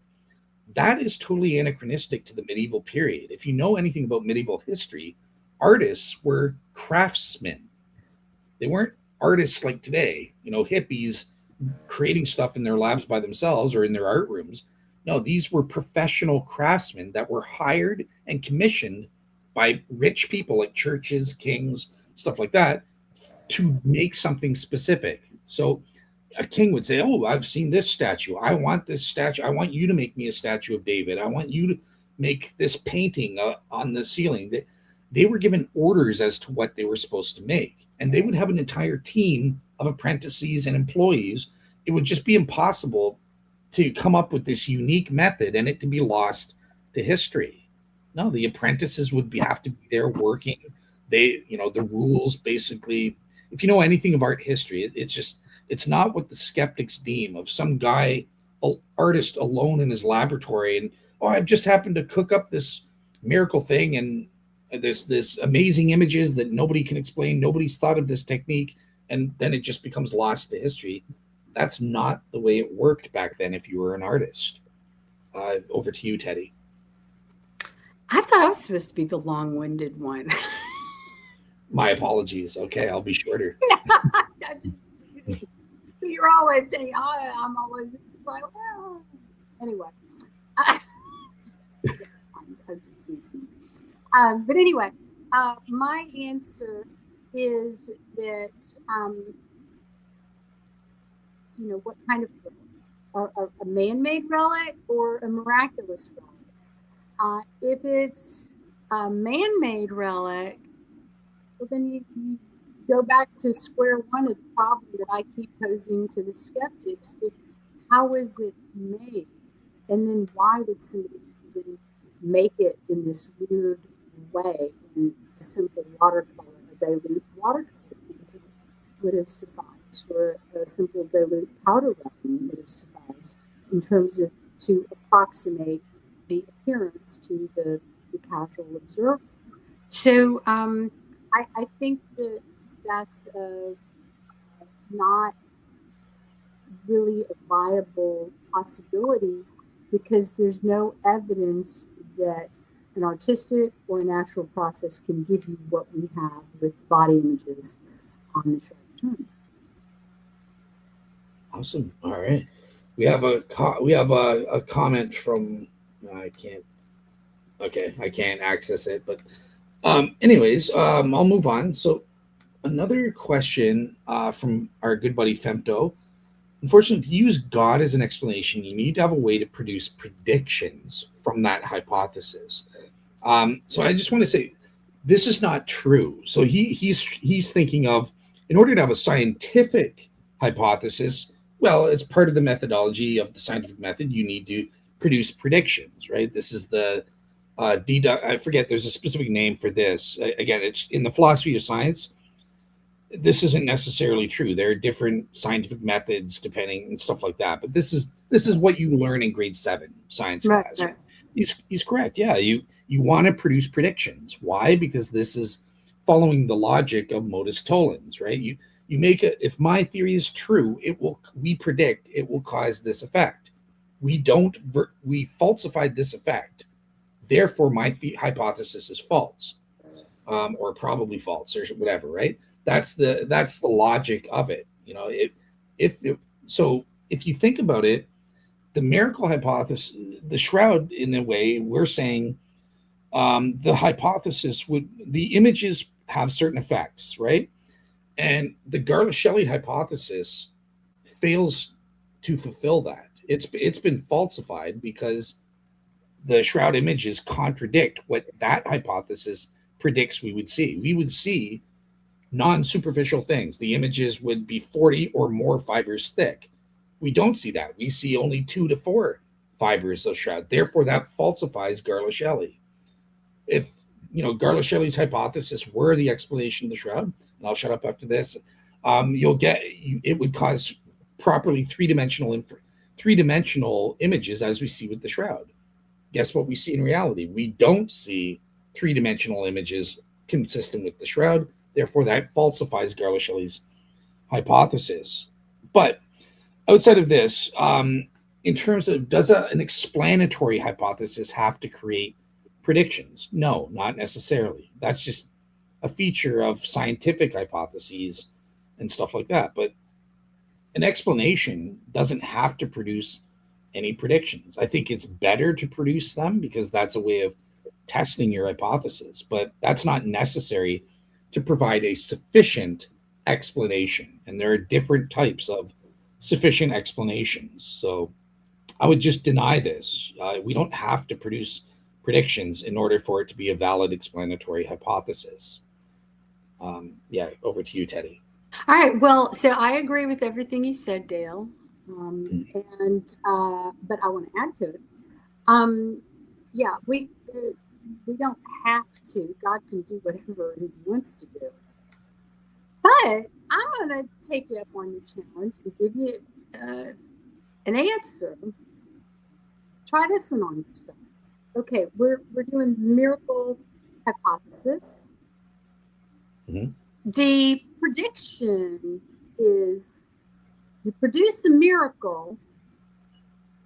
The that occurs within a certain context that is meant to convey a certain message, the prediction is that the people who see it are going to pay attention to what the message is and use that information to follow what the message is instructing them or directing them or pointing them to do. Now, we know that Jesus is a miracle worker. He didn't go around asking people, saying, hey, I'm divine, I'm the Son of Man,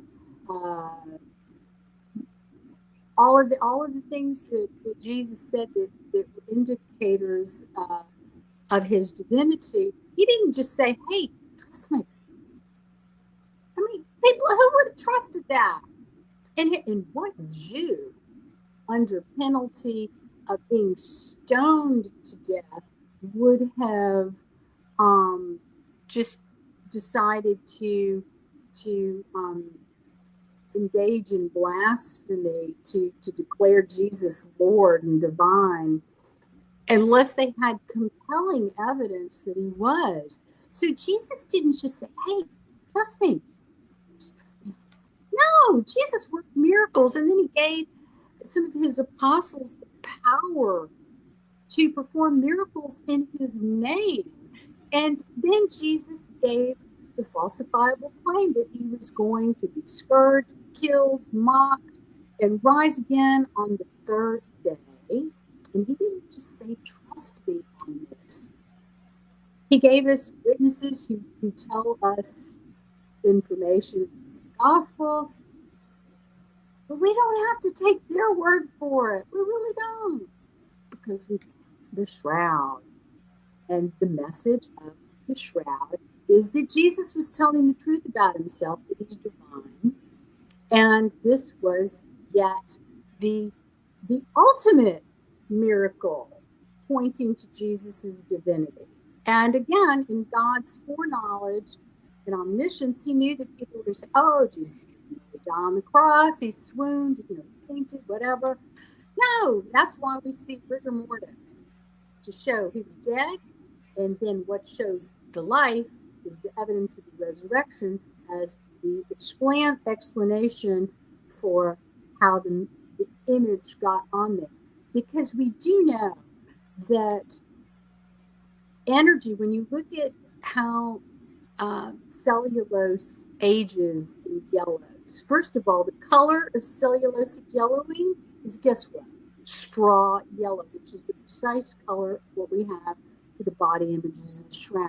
Additionally, because I've done a bunch of research on cellulosic yellowing, I thought I hit the jackpot when I read in studying Heller and Adler's work in depth. They had talked about that the body image, the fibers from the body image area exhibit corrosion. And Giulio Fanti noticed too, in some areas too, it's not just corroded the fibers from the yellowing, from the dehydration and oxidation, but also corrugation. Like you think of a corrugated cardboard where it's like wavy like that.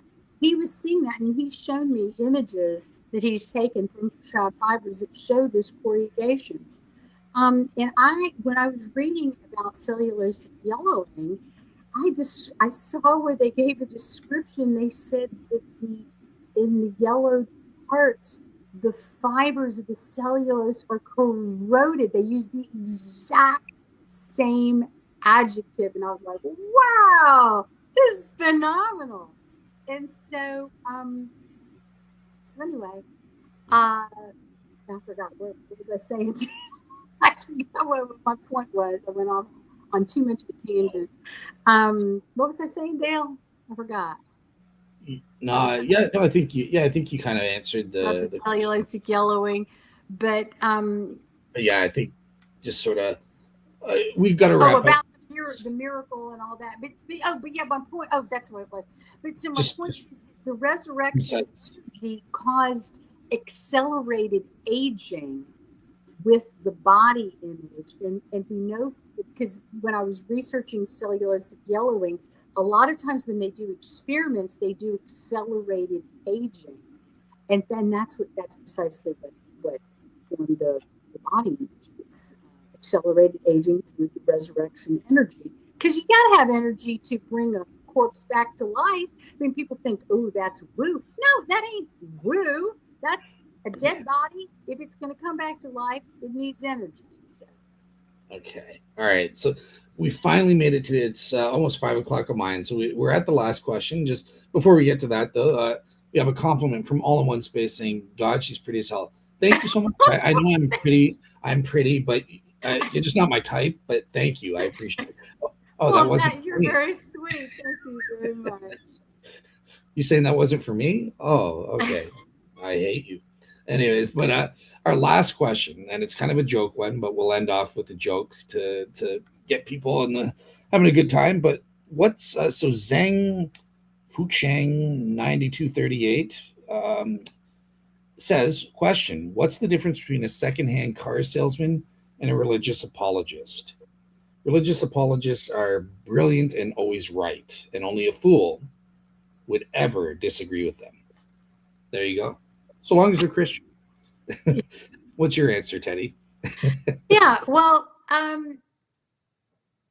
so religious apologists, you got people of all types, and some, there's some of them that there are certain professions that draw in people who aren't always honest brokers, and being a pastor or a preacher, an apologist, sometimes people enjoy the power that comes from that, the influence, the status, and maybe even if they're trying to get people to give them money, maybe even the money. Are there people like that in apologetics or in positions of authority or power in religion? Absolutely. Do we have those kind of people in every walk of life? Absolutely, unfortunately. So are there some that give us the icks, religious apologists or even pastors or priests? Well, sure, yeah. But are there atheists that give us the icks? Well, yeah. You got that too. And you also have your atheists who are some of the nicest people. I have a number of friends who I consider very good friends who are atheists. And, I may disagree with them about a bunch of stuff, but, that doesn't mean that they're bad people. They're just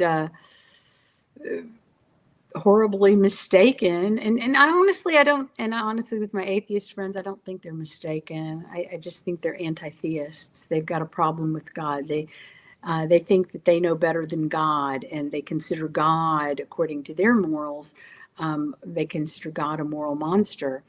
And they also don't want the subservience that comes with being a Christian. And so they reject it. But that doesn't mean that I still can't find their worth in other ways and still be friends with them. But yeah, you got all kinds of people in every profession, every walk of life, and that's how it is. Yeah, well said. Yeah, I like that you took the more serious route in answering that, because it's true. I mean, look, I've got a lot of friends that are atheists, and I respect them, and they respect. I mean, James is one of them, right? That's why we did the debate and had a great time together doing the debate. So yeah, absolutely. There are Shroud skeptics out there. There are even Christian Shroud skeptics out there who are very respectful. Again, there's good and bad in every group. Sometimes you get the bad, like the Hugh Ferries, the Dan Porter types.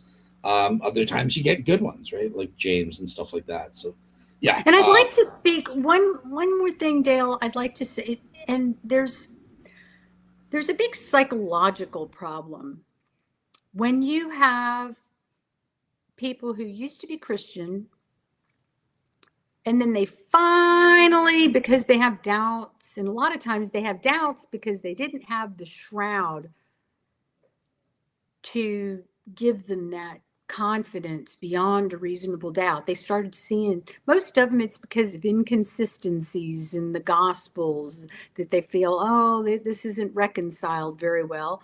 And then that frequently is what causes people, or they don't know how to answer challenges posed to them by skeptics. Like, especially, you get these Christian kids, they go to college and they start meeting these slick atheists that challenge them. And the Christian kid, they don't know what the responses are. And then they end up just thinking, well, gosh, I guess Christianity isn't true. And then they hop on board the atheist train. And the thing is, they'll end up switching, and it become and for many, it's some people, it's really hard for them. They don't want to leave, but they end up feeling compelled to leave because they don't find their answers and their evidence.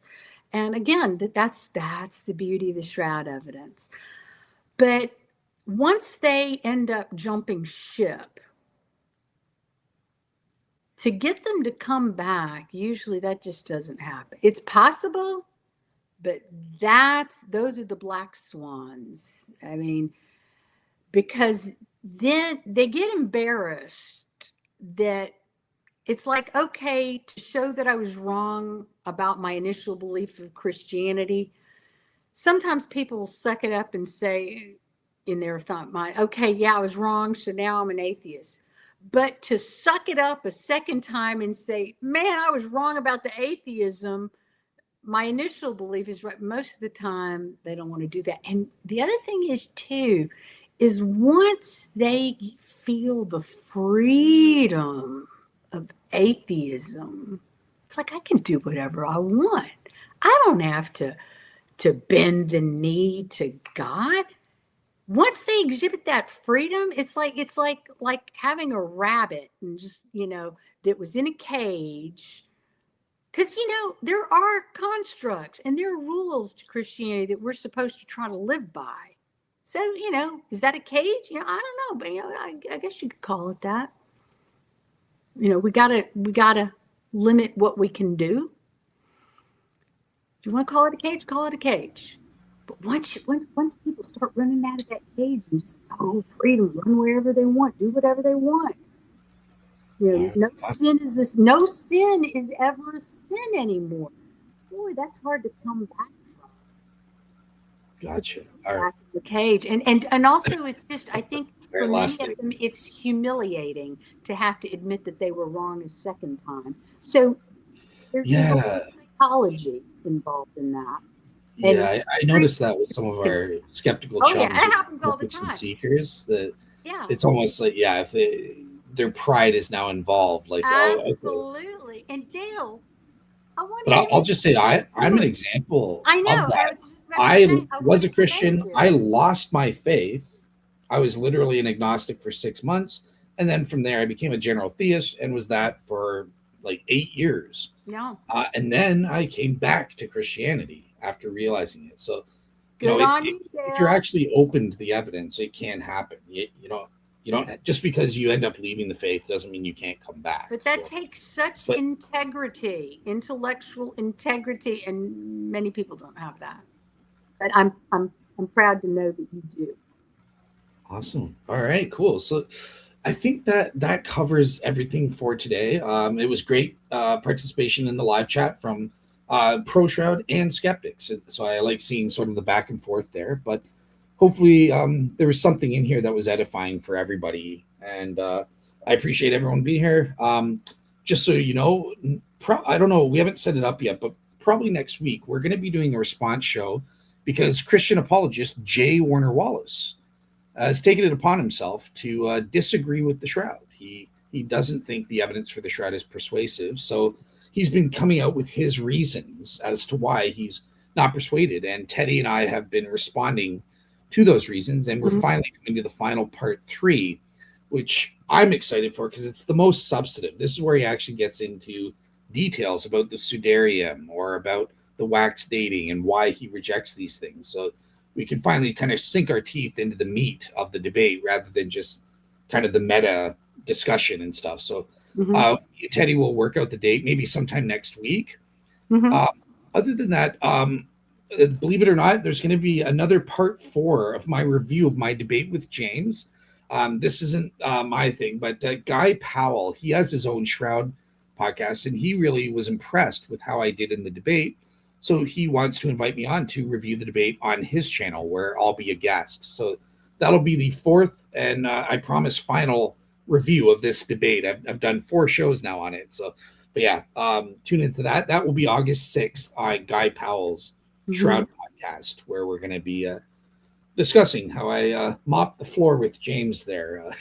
Yeah, and I do want to say, I think James strikes me as a very, very smart man, and I think he's a great advocate. I mean, I think he did as much as can be done, but unfortunately, it's not true. He's not actually going where the evidence leads, and so he's wrong, and his arguments have weaknesses that you just can't get around.